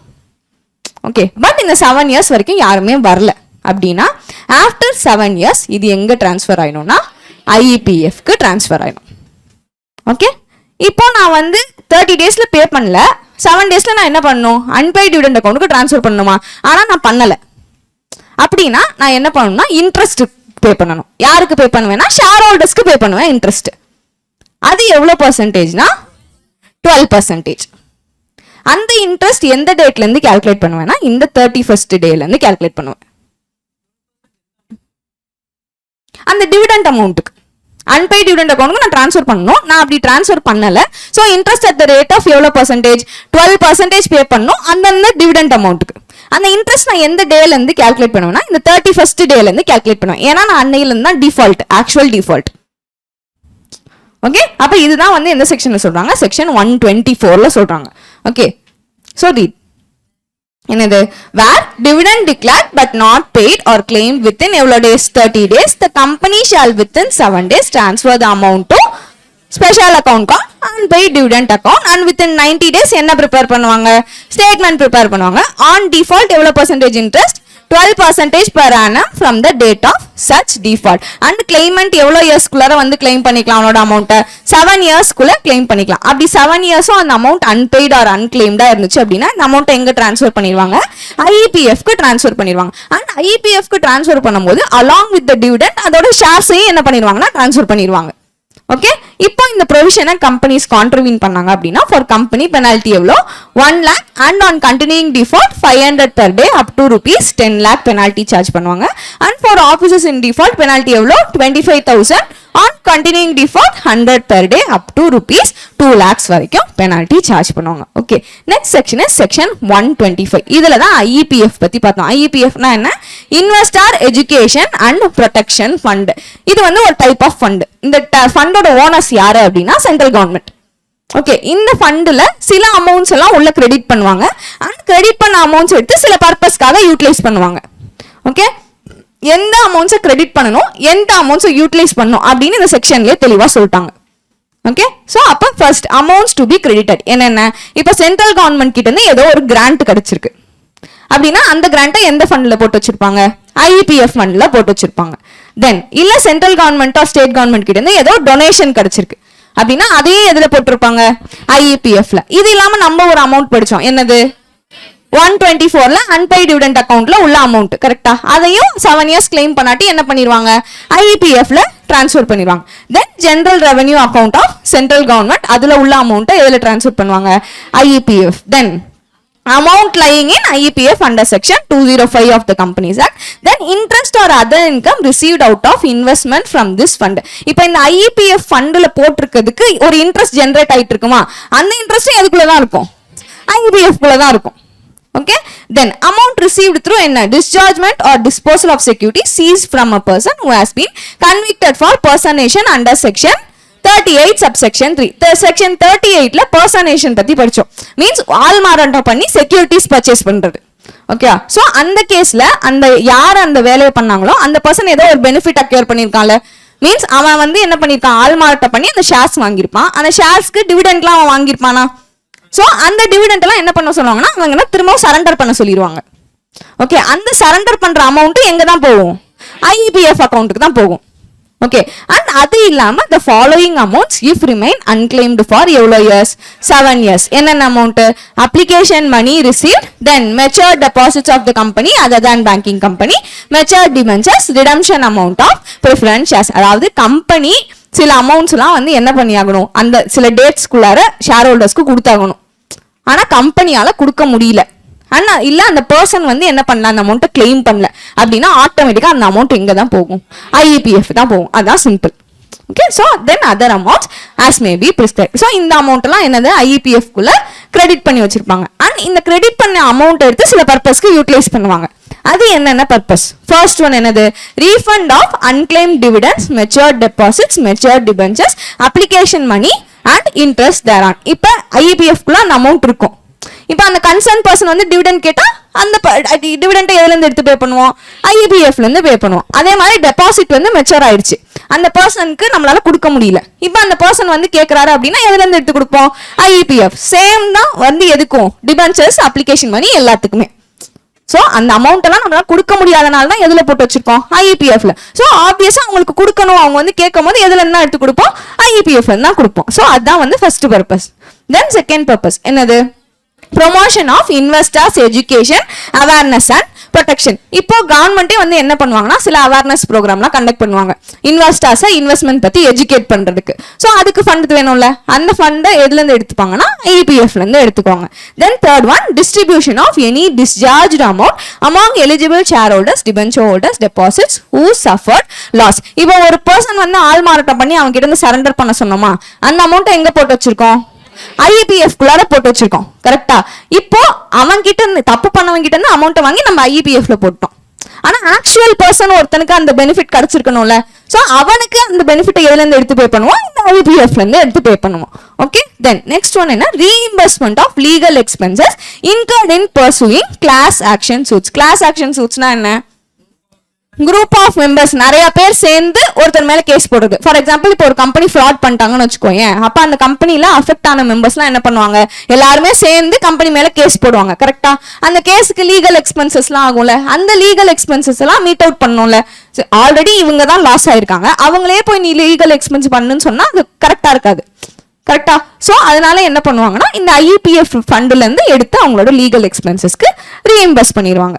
தென் for any other purpose incidental thereto, இதெல்லாம் பண்றதுக்கு ஏதாவது நமக்கு தேவைப்பட்டுச்சு ரிலேட்டட் எக்ஸ்பென்சஸ் இருந்துச்சுன்னா அந்த ரிலேட்டட் எக்ஸ்பென்ஸையும் எதுல இருந்து நம்ம எடுத்து பே பண்ணுவோம், ஐஇபிஎஃப்ல இருந்து எடுத்து பே பண்ணுவோம். அண்ட் இந்த ஐஇபிஎஃப்ல இருக்க ஃபண்ட் எல்லாம் மேனேஜ் பண்றதுக்கு ஒரு அத்தாரிட்டி வேணுமா, ஸோ அந்த அத்தாரிட்டியை சென்ட்ரல் கவர்மெண்ட் ஃபார்ம் பண்ணுவாங்க. ஓகே, அந்த அத்தாரிட்டிஸ்ல யார் யாரெல்லாம் இருப்பாங்கன்னா ஃபர்ஸ்ட் ஒரு சேர்பர்சன் இருப்பார். அந்த சேர்பர்சன் யாரா இருப்பார்னா ex officio secretary of MCA. எம்சிஏல யார் செக்ரட்டரியா இருக்காரோ அதே பர்சன் தான் எங்க சேர்பர்சனா இருப்பாங்க, ஐஇபிஎஃப்ல சேர்பர்சனா இருப்பாங்க. அண்ட் அவர் இல்லாம 6 அதர் மெம்பர்ஸ் இருப்பாங்க.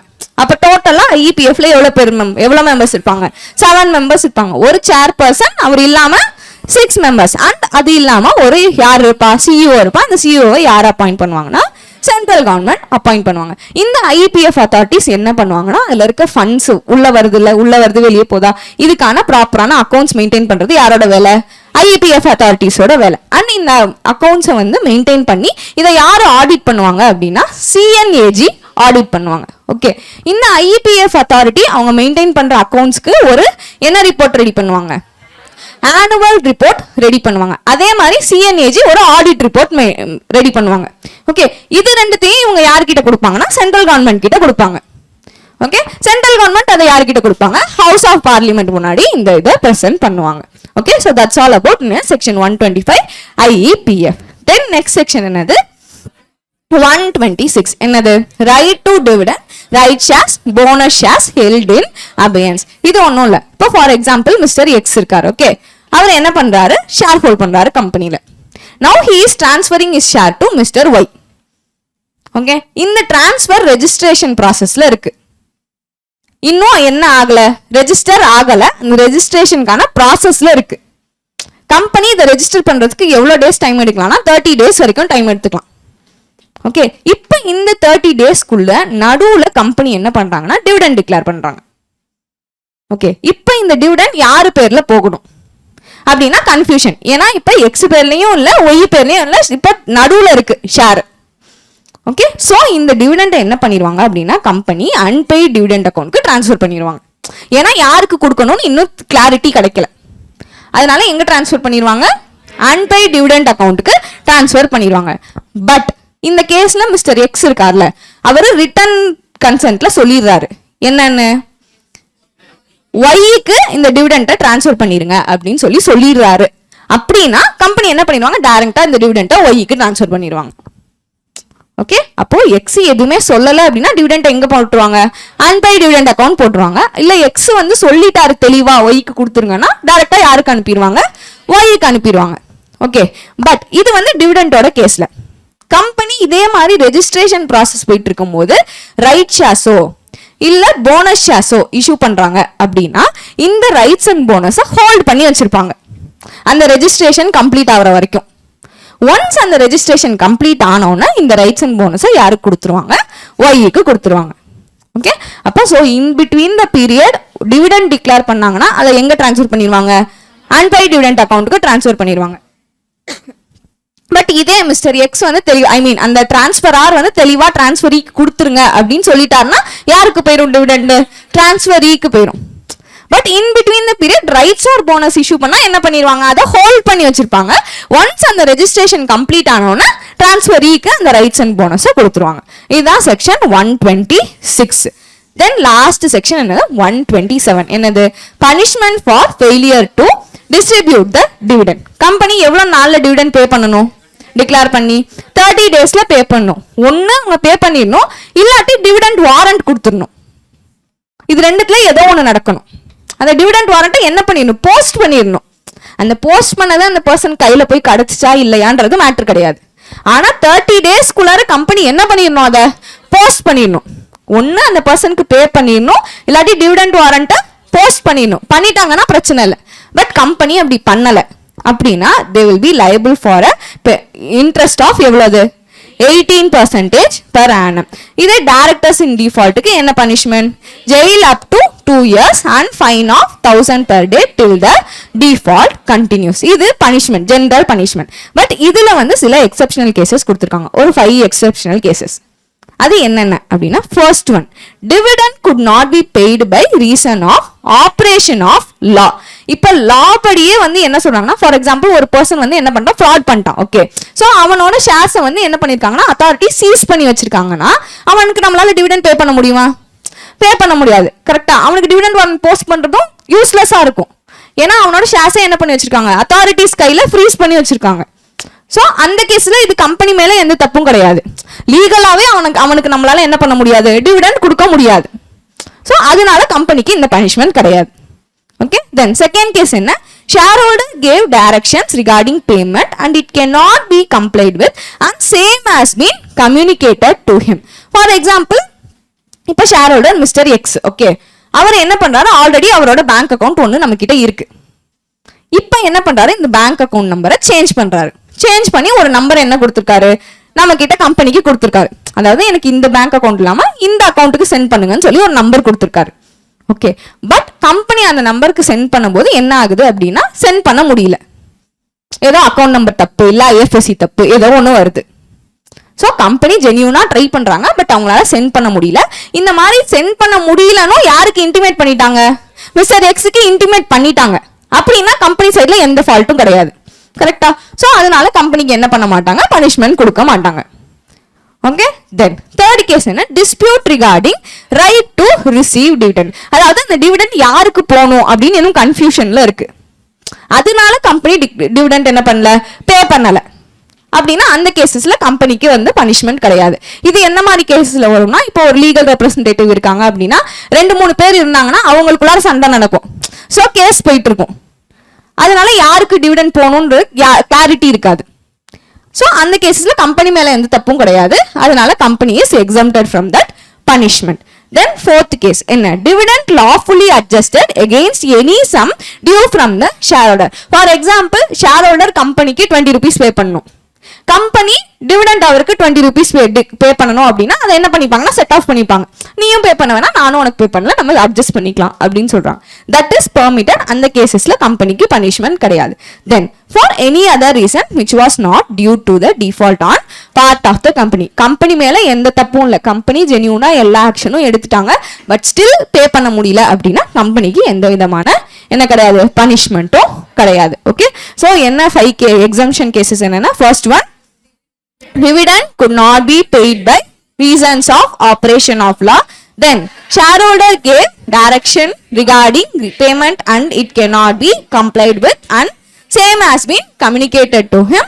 Then dispute regarding right to receive dividend, dividend lawfully adjusted due from shareholders. Then for any other reason which was not due to default on part of the company. Then last ஒரே ஒரு குட்டி part மட்டும் இருக்கு. என்னது, applicability of section 127 to நிதி companies. இப்போ நிதி கம்பெனிஸோட கேசஸ்ல மட்டும் ஆக்சுவலா கம்பெனி என்ன பண்ணணும், ஜென்ரலா எல்லா கம்பெனிஸ்னா டிவிடெண்ட் ஒரு ஷேர்ஹோல்டருக்கும் போய் தனித்தனியா சென்ட் பண்ணணும். கரெக்டா? பட் நிதி கம்பெனிஸோட கேசஸ்ல மட்டும் ஒரு எக்ஸெப்ஷன் கொடுக்குறாங்க.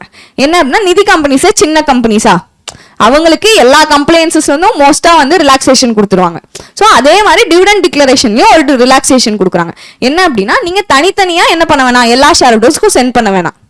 எப்ப நீங்க ஷேர் ஹோல்டருக்கு டிக்ளேர் பண்ற டிவிடெண்ட் 100 rupeesக்கு மேல இருக்கோ அந்த கேசஸ்ல மட்டும் நீங்க அந்த பர்சனுக்கு என்ன பண்ணா போதும், தனித்தனியா டிவிடெண்ட்ஸ் பே பண்ணா போதும். ஓகே, பட் நீ அந்த ஷேர் ஹோல்டருக்கு பே பண்ண டிவிடெண்ட் எவ்வளவு கம்மியா இருக்கு, 100 rupeesக்கு கம்மியா இருக்கு அப்படின்னா நீங்க என்ன பண்ணா போதும்னா, ஒன்னு அந்த லோக்கல் நியூஸ் பேப்பர்ல டிவிடெண்ட் டிக்ளேர் பண்ணிட்டோம் அனௌன்ஸ் பண்ணிட்டு உங்க கம்பெனி நோட்டீஸ் போர்ட்ல அதை இன்டிமேட் பண்ணா போதும். அந்த கன்சர்ன் ஷேர் ஹோல்டர் என்ன பண்ணிக்கலாம், நேரா கம்பெனிக்கு வந்து அவங்களோட டிவிடெண்டை கலெக்ட் பண்ணிக்கலாம். இந்த கேஸ்ல நீங்க டிவிடெண்ட் பே பண்ணலன்னு சொல்லி நாங்க உங்களை பனிஷ் பண்ண மாட்டோம் அப்படின்னு சொல்றாங்க. ஸோ இப்போ நிதி கம்பெனிஸ் இந்த 2 கண்டிஷனும் சாட்டிஸ்ஃபை பண்ணணும். சாட்டிஸ்ஃபை பண்ணாங்க அப்படின்னா அவங்கள வந்து என்ன பண்ண மாட்டாங்க, பனிஷ் பண்ண மாட்டாங்க. ஃபர்ஸ்ட் டிவிடெண்ட் எவ்வளோக்கு கீழே இருக்கணும், 100 rupees ஆர் லெஸ்ஸா இருக்கணும். அண்ட் அவங்க என்ன பண்ணிருக்கணும், declaration should be announced in one local newspaper and announcement is displayed in என்னது notice board for at least 3 months. 3 months வரைக்கும் கம்பெனியோட நோட்டீஸ் போர்ட்ல நாங்க டிவிடெண்ட் டிக்ளேர் பண்ணிட்டோம் அப்படின்னு அந்த அனௌன்ஸ்மெண்ட்டை கேரி பண்ணாங்க அப்படின்னா then நிதி companies is exempted from these punishments. Okay, so that's all about the whole chapter of dividend.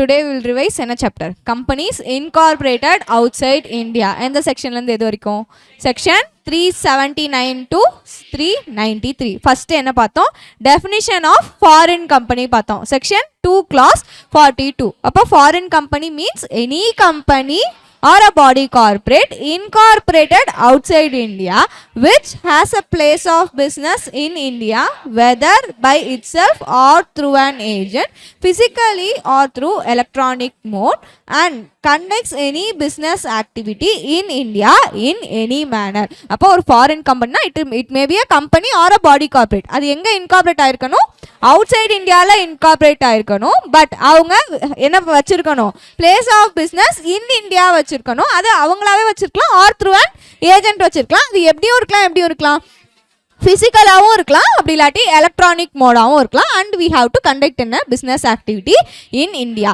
இப்போ எலக்ட்ரானிக் மோட் அப்படின்னா என்னென்னு எதில் எக்ஸ்பிளைன் பண்ணியிருக்காங்கன்னா ரூல்ஸில் எக்ஸ்பிளைன் பண்ணியிருக்காங்க. அப்போ இதெல்லாம் நடந்ததுன்னா அது என்னது, எலக்ட்ரானிக் மோட். இட் இஸ் என்னது, electronic mode means carrying out electronically whether main servers is installed in India or not including but not limited to. அதாவது இந்த விஷயங்கள்லாம் இருந்தால் அது எலக்ட்ரானிக் மோடு. பட் இது மட்டும்தான் எலக்ட்ரானிக் மோட்னு கிடையாது. இது இல்லாமல் வேற ஃபார்ம் ஆஃப் எலக்ட்ரானிக் மோடில் கூட அவங்க என்ன பண்ணலாம், பிஸ்னஸ் கண்டக்ட் பண்ணலாம். கண்டக்ட் பண்ணால் அவங்களை நம்ம ஃபாரின் கம்பெனின்னு ட்ரீட் பண்ணுவோம்.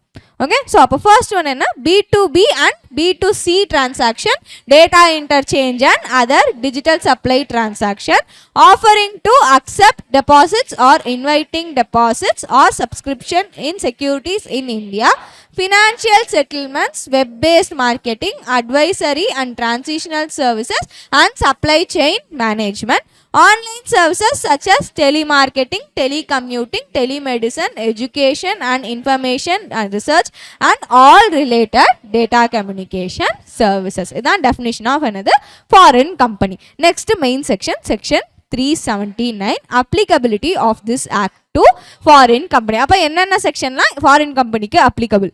Okay, அப்ப first section 382, 386 and 392 to 393 shall apply to all the foreign companies. Okay, and இது இல்லாம ஒரு ஸ்பெஷல் கேஸ் சொல்றாங்க. என்ன அப்படின்னா ஃபார் எக்ஸாம்பிள் ஒரு ஃபாரின் கம்பெனி இருக்காங்க. ஓகே, XYZ இன்கார்பரேஷன் ஒரு ஃபாரின் கம்பெனி இருக்காங்க. இவங்களுக்கு பிளேஸ் ஆஃப் பிஸ்னஸ் சென்னையில் இருக்கு. ஓகே, இப்போ இந்த கம்பெனியில் மிஸ்டர் எக்ஸ் 25% ஹோல்ட் பண்ணுறாரு. ஓகே, தென் ஏபிசி லிமிடெட் ஒரு இந்தியன் கம்பெனி, இவங்க ஒரு 30% ஹோல்ட் பண்ணுறாங்க. ஓகே, அப்போ டோட்டல் ஹோல்டிங் ஆஃப் இந்தியன்ஸ் வந்து எவ்வளோ? 55%. ஓகே, அப்போ இந்த மாதிரி கேஸில் மீன்ஸ் விச் இஸ் மோர் தேன் 50%. கரெக்டா? அப்போது ஒரு ஃபாரின் கம்பெனியில் இந்தியன் சிட்டிசனோ இல்லை கம்பெனிஸ் இன்கார்பரேட்டட் இன் இந்தியாவோ இல்லை பாடி கார்பரேட் இன்கார்பரேட்டட் இன் இந்தியாவோ மோர் தேன் 50% என்ன பண்ணியிருக்காங்க? ஹோல்ட் பண்ணியிருக்காங்க. அப்படின்னா இந்த இந்தியன் பிளேஸ் ஆஃப் பிஸ்னஸ் இருக்குல்ல, மீன்ஸ் இந்த சென்னை பிஸ்னஸ் இருக்குல்ல, இதை நம்ம எப்படி ட்ரீட் பண்ணுவோம்னா கம்பெனி இன்கார்பரேட்டட் இன் இந்தியா அந்த மாதிரி ட்ரீட் பண்ணி ஆல் ப்ரொவிஷன்ஸ் எப்படி இந்தியன் கம்பெனிக்கு அப்ளிகபிளோ அந்த ப்ரொவிஷன்ஸ்லாம் வில் பி அப்ளிகபிள் டு யார்? This place of business in India. Okay, அதுதான் இங்கே provision. So where not less than 50% of paid up share capital of a foreign company is held by one or more citizens of India or by one or more companies or body corporate incorporated in India or both, such company shall also comply with provisions of this chapter and such other provisions with regard to business carried in India as if it were a company incorporated in India. Okay, next is section 380. Another documents to be delivered to registrar by foreign company. ஒரு foreign company incorporate பண்ணிட்டாங்க அப்படின்னா அவங்க registrar கிட்ட சில டாக்குமெண்ட்ஸ்லாம் கொடுக்கணும். 8 documents அவங்க submit பண்ணணும். அதில் ஃபர்ஸ்ட் டாக்குமெண்ட் என்ன அப்படின்னா certified copy of charter, statutes or memorandum and articles of the company. Same as நம்ம இந்தியன் கம்பெனி மாதிரி தான். அங்கேயும் ரெஜிஸ்ட்ரார் கிட்ட ஃபர்ஸ்ட் என்ன தான் கொடுப்போம்? MOA அண்ட் AOA தானே கொடுப்போம். அதே மாதிரி இவங்க என்ன கொடுப்பாங்க? ஒன்று சார்ட்டர் கொடுப்பாங்க, இல்லாட்டி மெமராண்டம் ஆர் ஆர்டிகல்ஸ் எது இருக்கோ அது கொடுப்பாங்க. ஓகே, இப்போ அந்த டாக்குமெண்ட் இங்கிலீஷில் இல்லை அப்படின்னா ஏன்னா இவங்க ஃபாரின் கம்பெனி கரெக்டாக அவுட் சைட் இந்தியாவில் இருக்காங்க. ஸோ அவங்களோட டாக்குமெண்ட் இங்கிலீஷில் இல்லை அப்படின்னா நான் என்ன சேர்த்து கொடுக்கணும்? Certified translation of that document கொடுக்கணும். Okay, then second document full address of என்ன? Registered office or principal office of the company. Third, list of directors and secretary and their particulars. Fourth one, name and address of one or more person resident in India authorized to accept any notice required to be served on the company. இவங்க தான் யாருன்னு சொல்லுவோம்? நம்ம authorised representatives சொல்லுவோம். ஏன் அப்படின்னா இந்த கம்பெனியோட நம்ம யாரோட டீட்டெயில்ஸ் கொடுத்துருக்கோம்? டேரக்டர், செக்ரட்டரியோட டீட்டெயில்ஸ் கொடுத்துருப்போமா? அப்போ இந்த பர்சன்ஸ்லாம் மேஜராக எங்கே இருப்பாங்கன்னா அவுட் சைட் இந்தியா தான் இருப்பாங்க. ஸோ கம்பெனிக்கு நான் கம்பெனியை காண்டாக்ட் பண்ணணும், அவங்களுக்கு ஏதாவது டாக்குமெண்ட் சர்வ் பண்ணணும் கம்பெனி மேலே அப்படின்னா என்னால் அவுட் சைட் இந்தியாவில் இருக்க பர்சனை எப்பவும் காண்டாக்ட் பண்ணிட்டு இருக்க முடியாது. அதனால நான் இந்தியாவிலே ஒரு பர்சனை அவங்களை என்ன பண்ண சொல்லுவேன்? ரெப்ரசன்டேட்டிவாக வச்சுட்டு போன்னு சொல்லுவேன். ஸோ அந்த பர்சனோட நேம் அண்ட் அட்ரஸை இவங்க என்ன பண்ணி ஆகணும்? ரெஜிஸ்ட்ரார் கிட்ட கொடுக்கணும். Then full address of office of the company in India which is deemed to be principal place of business. Place of business வேற, principal place of business வேற. கரெக்டா? ஏன்னா place of businessனா சென்னை இந்தியாவில் எங்கெங்கெல்லாம் பிஸ்னஸ் வச்சுருக்காங்களோ அதுதான் வந்து பிளேஸ் ஆஃப் பிஸ்னஸ். ஆனால் principal place of business எப்படின்னா என்னென்னா இப்போ எனக்கு சென்னையில் ஒரு ஆஃபீஸ் இருக்குது, கோயம்புத்தூரில் ஒரு ஆஃபீஸ் இருக்குது, பெங்களூரில் ஒரு ஆஃபீஸ் இருக்குன்னு. இதில் சென்னை தான் வந்து என்னோட ஹெட் ஆஃபீஸ். மீன்ஸ் இந்தியாவில் உள்ள பிளேஸ் ஆஃப் பிஸ்னஸில் சென்னை தான் நான் எனக்கு ஹெட்டு அப்படின்னா சென்னை தான் என்னன்னு சொல்லுவோம்? பிரின்சிபல் பிளேஸ் ஆஃப் பிஸ்னஸ் சொல்லுவோம். இது எல்லாமே சேர்த்து என்னது? Place of business. அப்போ பிரின்சிபல் பிளேஸ் ஆஃப் பிஸ்னஸோட அட்ரஸையும் நான் என்ன பண்ணணும்? ரெஜிஸ்ட்ரார் கிட்ட சப்மிட் பண்ணும். Then particulars of opening and closing of place of business in India. புதுசாக ஏதாவது ஒரு பிளேஸ் ஆஃப் பிஸ்னஸ் ஓப்பன் பண்ணாலோ இல்லை ஆல்ரெடி இருக்கிறத க்ளோஸ் பண்ணாலோ அதை பற்றின டீட்டெயில்ஸ் சொல்லணும்.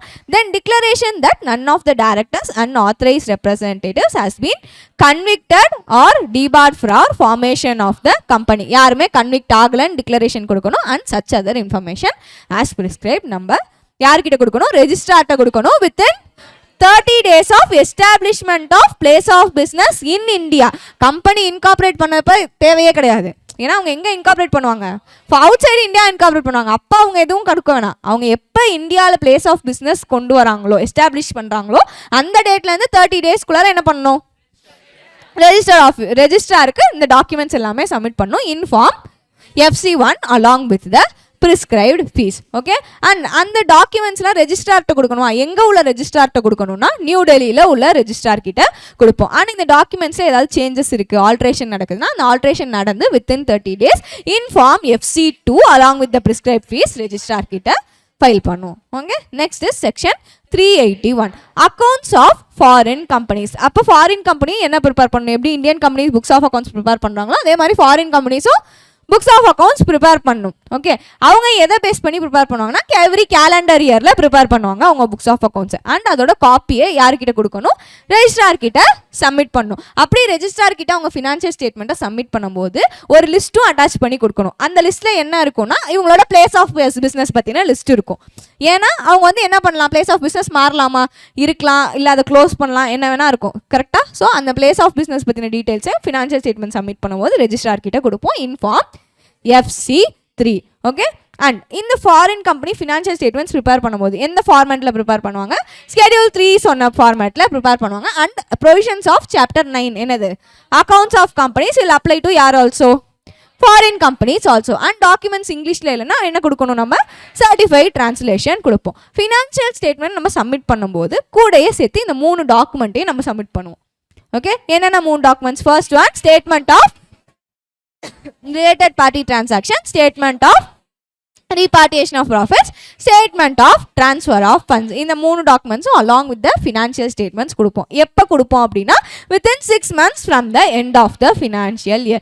இப்போ ஏதோ ஒரு ரீசன்னால என்னால் 6 monthsக்குள்ளார கொடுக்க முடியல அப்படின்னா நான் போய் ரெஜிஸ்ட்ரார் கிட்ட அப்ளை பண்ணலாம் ஃபார் அன் எக்ஸ்டெண்டட் பீரியட். அப்போ அவர் எவ்வளோ பீரியடுக்கு எக்ஸ்டெண்ட் பண்ணுவார்னா நாட் எக்ஸீடிங் 3 monthsக்கு எக்ஸ்டெண்ட் பண்ணுவார். அண்ட் இந்த financial statement should be audited by an auditor. அவர் CA இன் ப்ராக்டிஸாக இருக்கலாம், or firm or LLP in ப்ராக்டிஸிங்காக இருக்கலாம்.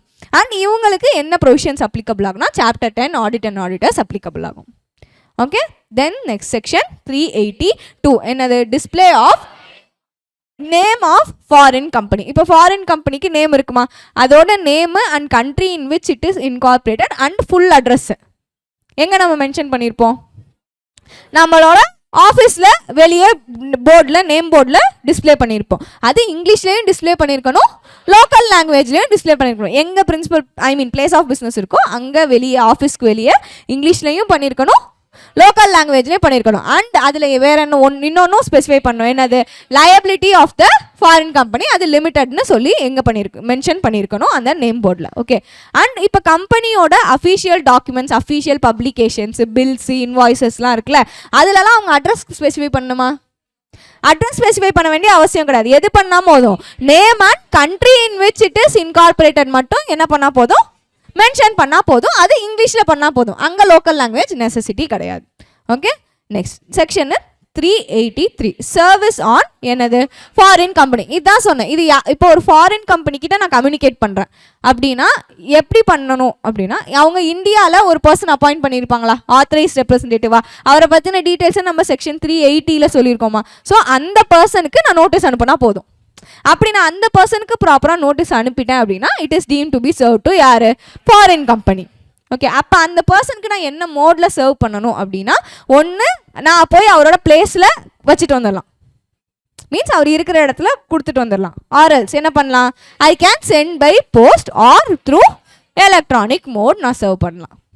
Okay, next section is section 384 debenture annual return charges books of accounts and their inspection. This is very simple section. Section 71 128 chapter 6 another charges, chapter 14 na investigation inspection and inquiry. இது எல்லாமே will mutatis mutandis apply to யாரு? Indian business of foreign company as they apply to company incorporated in India and அதோடு சேர்த்து என்ன செக்ஷனும் applicable 92 and 135 applicable. இப்போ நான் annual return prepare பண்ணி submit பண்ணனும் foreign company எப்பக்குள்ள submit பண்ணனும்னா within 60 days from the last day of financial year அவங்க submit பண்ணனும். Next is section 385 எந்த documents registrar கிட்ட submit பண்ணாலும் along with the prescribed fees they have to submit. Next is section 386 interpretation. இப்போ இந்த foreign companies incorporated outside India சாப்டர்லயே சில வேர்ட்ஸுக்கு என்ன எப்படி இன்டர்பிரேட் பண்ணணும்னு சொல்லி மீனிங்கை அவங்களே கொடுத்துட்டாங்க. ஃபர்ஸ்ட் ஒன் என்னது சர்டிஃபைட்னு சொன்னால் என்ன அர்த்தம்னா true copy or correct translation. டைரக்டர்னு அவங்க எங்கெல்லாம் யூஸ் பண்ணுறாங்களோ இட் இன்க்ளூட்ஸ் யாரு any person in accordance with whose directions board of directors accustomed to act and place of business mention பண்ணியிருந்தாங்கன்னா இட் இன்க்ளூட்ஸ் என்ன also share transfer or registration office also. Okay, next section is section 387 என்ன dating of prospectus and particulars contained therein. இதுதான் கொஞ்சம் long section கரெக்டா. இப்போ prospectus company issue பண்ணுறாங்க, ஒரு foreign கம்பெனியோ இல்லை கம்பெனி இன்கார்பரேட் அவுட் சைட் இந்தியாவோ இஷ்யூ பண்ணுறாங்க அப்படின்னா ஃபஸ்ட்டு அதில் என்ன இருக்கணும் அப்படின்னா டேட்டு அண்ட் சைன் இருக்கணும். ஓகே, அண்ட் அது இல்லாமல் இந்த ஃபாலோயிங் டீட்டெயில்ஸ் இருக்கணும் in addition to matter specified under section 26 சொன்ன விஷயங்களும் இருக்கணும், அது கூட சேர்த்து இந்த விஷயங்களும் இருக்கணும். ஓகே, என்னென்ன விஷயங்கள்? First one is instrument defining the constitution of the company. என்ன இன்ஸ்ட்ருமெண்ட் வச்சு என்ன டாக்குமெண்ட்ஸ் வச்சு அவங்க கம்பெனியை ஃபார்ம் பண்ணாங்க.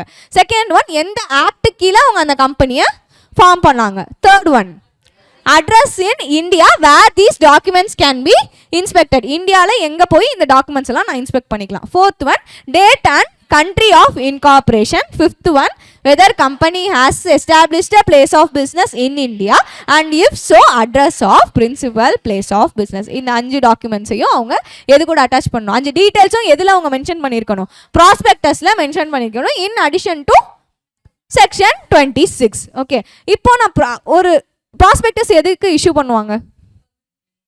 இப்போ பப்ளிக் கிட்ட இருந்து செக்யூரிட்டிஸை சப்ஸ்கிரைப் பண்ணுறதுக்கு இன்வைட் பண்ணுறதுக்காக தான் என்ன இஷ்யூ பண்ணுவாங்க, ப்ராஸ்பெக்டஸ் இஷ்யூ பண்ணுவாங்க. அப்படி இஷ்யூ பண்ணிட்டு அப்ளிகேஷன் ஃபார்ம் கொடுப்பாங்களா செக்யூரிட்டி சப்ஸ்கிரைப் பண்ணுறதுக்கு? அந்த அப்ளிகேஷன் ஃபார்ம் கொடுக்கும் போது கூடவே சேர்த்து நம்ம எதையும் கொடுக்கணும், ப்ராஸ்பெக்டஸையும் கொடுக்கணும். அப்போ தான் அந்த application form will be valid. And provisions of section 388 என்ன பண்ணியிருக்கக்கூடாது, கான்ட்ரவீன் பண்ணியிருக்கக்கூடாது. இந்த 2 கண்டிஷனும் சாட்டிஸ்ஃபை பண்ணாதான் அந்த application form is valid. Okay, but இந்த ப்ரொவிஷனுக்கு ஒரு எக்ஸெப்ஷன் இருக்குது. எப்போ அப்படின்னா நம்ம அப்ளிகேஷன் ஃபார்ம் அண்டர் ரைட்டர்ஸ்க்கு கொடுத்தோம்னா இந்த ப்ரொவிஷன் கம்ப்ளை பண்ண வேண்டிய அவசியம் இல்லை.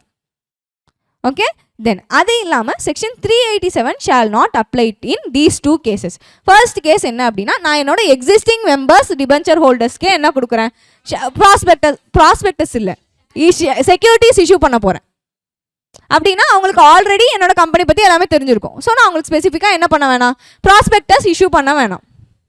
ஓகே, தென் செகண்ட் கேஸ் என்ன அப்படின்னா நான் ஆல்ரெடி இஷ்யூ பண்ண same class of shares issue பண்ண போகிறேன். அப்படி இல்லாட்டி நம்ம already listed company in recognise stock exchange, அந்த கேசஸில் section 387 will not apply. Okay, அப்போ என்ன 2 கேசஸ்? ஒன்று existing members debenture holders or previously issued or listed on recognized stock exchange. இந்த 2 கேசஸில் section 387 will not apply. Okay, next section is 388 provision as to experts consent and allotment. இது same as அங்கே தான் நம்ம companies incorporated இன் இந்தியாவுக்கு என்ன ப்ரொவிஷனோ அதே மாதிரி தான். இப்போது நம்ம ப்ராஸ்பெக்டஸில் நம்ம எக்ஸ்பர்ட்டோட ஸ்டேட்மெண்ட்டை இன்க்ளூட் பண்ண போகிறோம் அப்படின்னா ஃபஸ்ட்டு அவர்கிட்டருந்து என்ன வாங்கியிருக்கணும், ரிட்டர்ன் கன்சென்ட் வாங்கியிருக்கணும். அண்ட் அந்த கன்சென்ட்டை அவர் என்ன பண்ணியிருக்கக்கூடாது, வித்ட்ரா பண்ணியிருக்கக்கூடாது பிஃபோர் ரெஜிஸ்ட்ரேஷன்.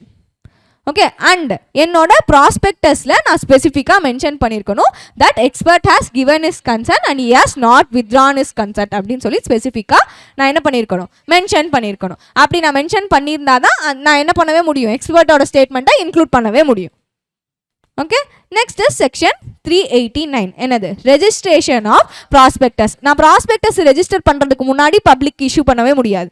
அப்போ ஃபஸ்ட்டு ப்ராஸ்பெக்டஸ் ரெடி பண்ணிவிட்டு அதை ரெஜிஸ்டர் பண்ணணும். ஓகே, அப்படி ரெஜிஸ்டர் பண்ணணும் அப்படின்னா it should be certified by யாரு, chairperson and 2 directors of the company. Chairperson certify பண்ணியிருக்கணும் and 2 directors of the company certify பண்ணியிருக்கணும். And on the face of the prospectus இது நாங்கள் ரெஜிஸ்டர் பண்ணிட்டோம் ரெஜிஸ்ட்ரார் கிட்ட அப்படின்னு சொல்லி ஸ்பெசிஃபிக்காக மென்ஷன் பண்ணியிருக்கணும். அண்ட் அது இல்லாமல் காப்பி ஆஃப் த எக்ஸ்பர்ட் கிட்ட இருந்து கன்சென்ட் வாங்கினா அந்த கன்சென்ட்டோட காப்பியையும் அந்த ப்ராஸ்பெக்டஸோட அட்டாச் பண்ணியிருக்கணும். அண்ட் இந்த ஃபாலோயிங் டாக்குமெண்ட்ஸை அட்டாச் பண்ணி தான் எதுக்கே அனுப்ப முடியும், ரெஜிஸ்ட்ரார் கிட்ட ரெஜிஸ்ட்ரேஷனுக்கே அனுப்ப முடியும். ஓகே, அது என்னென்ன டாக்குமெண்ட்ஸ் அப்படின்னா first one is consent to issue prospectus from the எக்ஸ்பர்ட்டோட consent. Second one contract or memorandum of appointment of managing director or manager and particulars thereof. Third underwriting agreement ஏதாவது இருந்ததுன்னா அதோட copy. Fourth one power of attorney if prospectus is signed by authorised agent of a director. 2 director sign பண்ணுமா, அதில் டைரக்டரால் sign பண்ண முடியல, அவருக்கு பதிலாக யார் ஒரு பவர் ஆஃப் அட்டார்னி சைன் பண்ணார்னா அவரை பற்றின டீட்டெயில்ஸை கொடுக்கணும். Okay, then copy of other material contracts not entered in ordinary course of business but entered within preceding 2 years. Okay, அப்போ இந்த டாக்குமெண்ட்ஸ் எல்லாம் அலாங் வித் த ப்ராஸ்பெக்டஸ் நம்ம என்ன பண்ணணும், ரெஜிஸ்ட்ரேஷனுக்கு ரெஜிஸ்ட்ரார் கிட்ட சப்மிட் பண்ணணும். சப்மிட் பண்ணனா he will register the prospectus. Only then நம்ம என்ன பண்ண முடியும், ப்ராஸ்பெக்டஸை இஷ்யூ பண்ண முடியும் public. Okay, next section is section 390. என்ன, offer of Indian depository receipts. இந்த இந்தியன் டெபாசிட்டரி ரெசிட்ஸ் யாருக்கு இஷ்யூ பண்ணுவாங்கன்னா டொமஸ்டிக் டெபாசிட்டரிஸ் இன் இந்தியா தான் இஷ்யூ பண்ணுவாங்க. அண்ட் இதோட செக்யூரிட்டிஸ் யாரோட செக்யூரிட்டிஸாக இருக்கும்னா கம்பெனி இன்கார்பரேட்டட் அவுட் சைட் இந்தியாவோட செக்யூரிட்டிஸாக இருக்கும். ஓகே, அண்ட் அந்த செக்யூரிட்டிஸோட வேல்யூக்கு ஏற்ற மாதிரி எது மாறும், இந்த டெபாசிட்டரி ரெசிட்ஸோட வேல்யூ மாறும். ஓகே, இப்படி இஷ்யூ பண்ணுற ரெசிட்ஸுக்கு ரூல்ஸ் வந்து யார் மேக் பண்ணுவாங்கன்னா சென்ட்ரல் கவர்மெண்ட் ரூல்ஸ் மேக் பண்ணுவாங்க. அவங்க எதுக்கெல்லாம் ரூல்ஸ் போடுவாங்க அப்படின்னா first one is offer for Indian depository receipts, அதை எப்படி ஆஃபர் பண்ணணும்.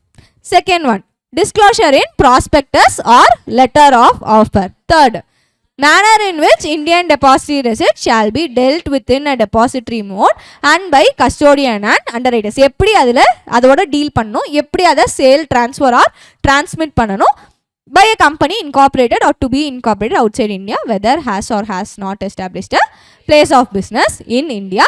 அது இல்லாமல் இந்த ரூல்ஸ் இல்லாமல் செபியோட கண்டிஷன்ஸும் ஆர்பிஐயோட டைரக்ஷன்ஸையும் இந்த கம்பெனிஸ் ஃபாலோ பண்ணும் வைல் தே ஆர் இஷ்யூவிங் என்னது Indian depository receipts.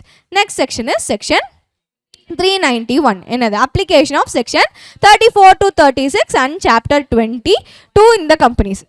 Okay, 34 to 36 என்னன்னா civil liability, criminal liability and effect, இதெல்லாம் தான் 34 to 36. அப்போ அந்த ப்ரொவிஷன்ஸும் சாப்டர் 20ல சொன்ன வைண்டிங் அப் ப்ரொவிஷன்ஸும் யாருக்கு applicable, companies incorporated outside இந்தியாவுக்கு applicable. Okay, next is section 392. Punishment for என்ன, contravention. If a foreign company contravenes the provision of this chapter, கம்பெனிக்கு எவ்வளோ fine, fine of 1 lakh to 3 lakhs, additional fine of 50,000 per day. Officers in டிஃபால்ட்டுக்கு fine of 25,000 to 5 lakhs. Then section 393. Companies failure to comply with provisions of this chapter not to affect validity of contracts etc. So for example, இப்போ ஒரு foreign company இருக்காங்க, அவங்க ஒரு கான்ட்ராக்ட்குள்ளே enter பண்ணுறாங்க with a person. Okay, இப்போ இந்த foreign company failed to comply provisions.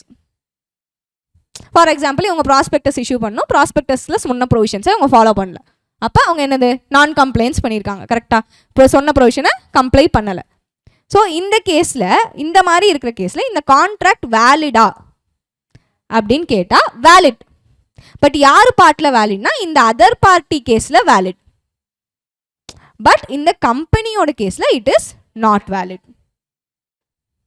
Means இந்த other party, இப்போ ஃபாரின் கம்பெனி ஏதோ ஒரு விஷயம் ஃபுல்ஃபில் பண்ணல, கான்ட்ராக்டில் சொன்ன ஏதோ ஒரு விஷயம் ஃபுல்ஃபில் பண்ணலன்னா இந்த party can see you the company.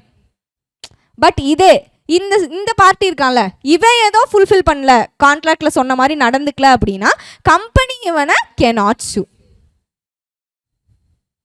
So அப்போ contract is valid on other party side, ஆனால் contract is not valid on யார், ஃபாரின் கம்பெனி சைடு. ஏன் அப்படின்னா இவங்க நம்ம சொன்ன ப்ரொவிஷன்ஸை கம்ப்ளை பண்ணல, அதனால இவங்க சைடில் நாட் வேலிட். பட் இதே அதுக்கப்புறமா இவங்க ப்ரொவிஷனை கம்ப்ளை பண்ணிட்டாங்க, தப்பு பண்ணதை சரி பண்ணிட்டாங்க அப்படின்னா அதுக்கப்புறம் it will be valid on foreign companies part also. Okay, இதான் என்னது செக்ஷன் 393. நெக்ஸ்ட் லாஸ்ட் டாபிக் என்னது, எக்ஸாம்ஷன் அண்டர் திஸ் சாப்டர். இப்போ ஒரு ஃபாரின் கம்பெனி இருக்காங்க. ஓகே, ஸோ ஏபிசி இன்கார்பரேஷன் ஒரு ஃபாரின் கம்பெனி இருக்காங்க.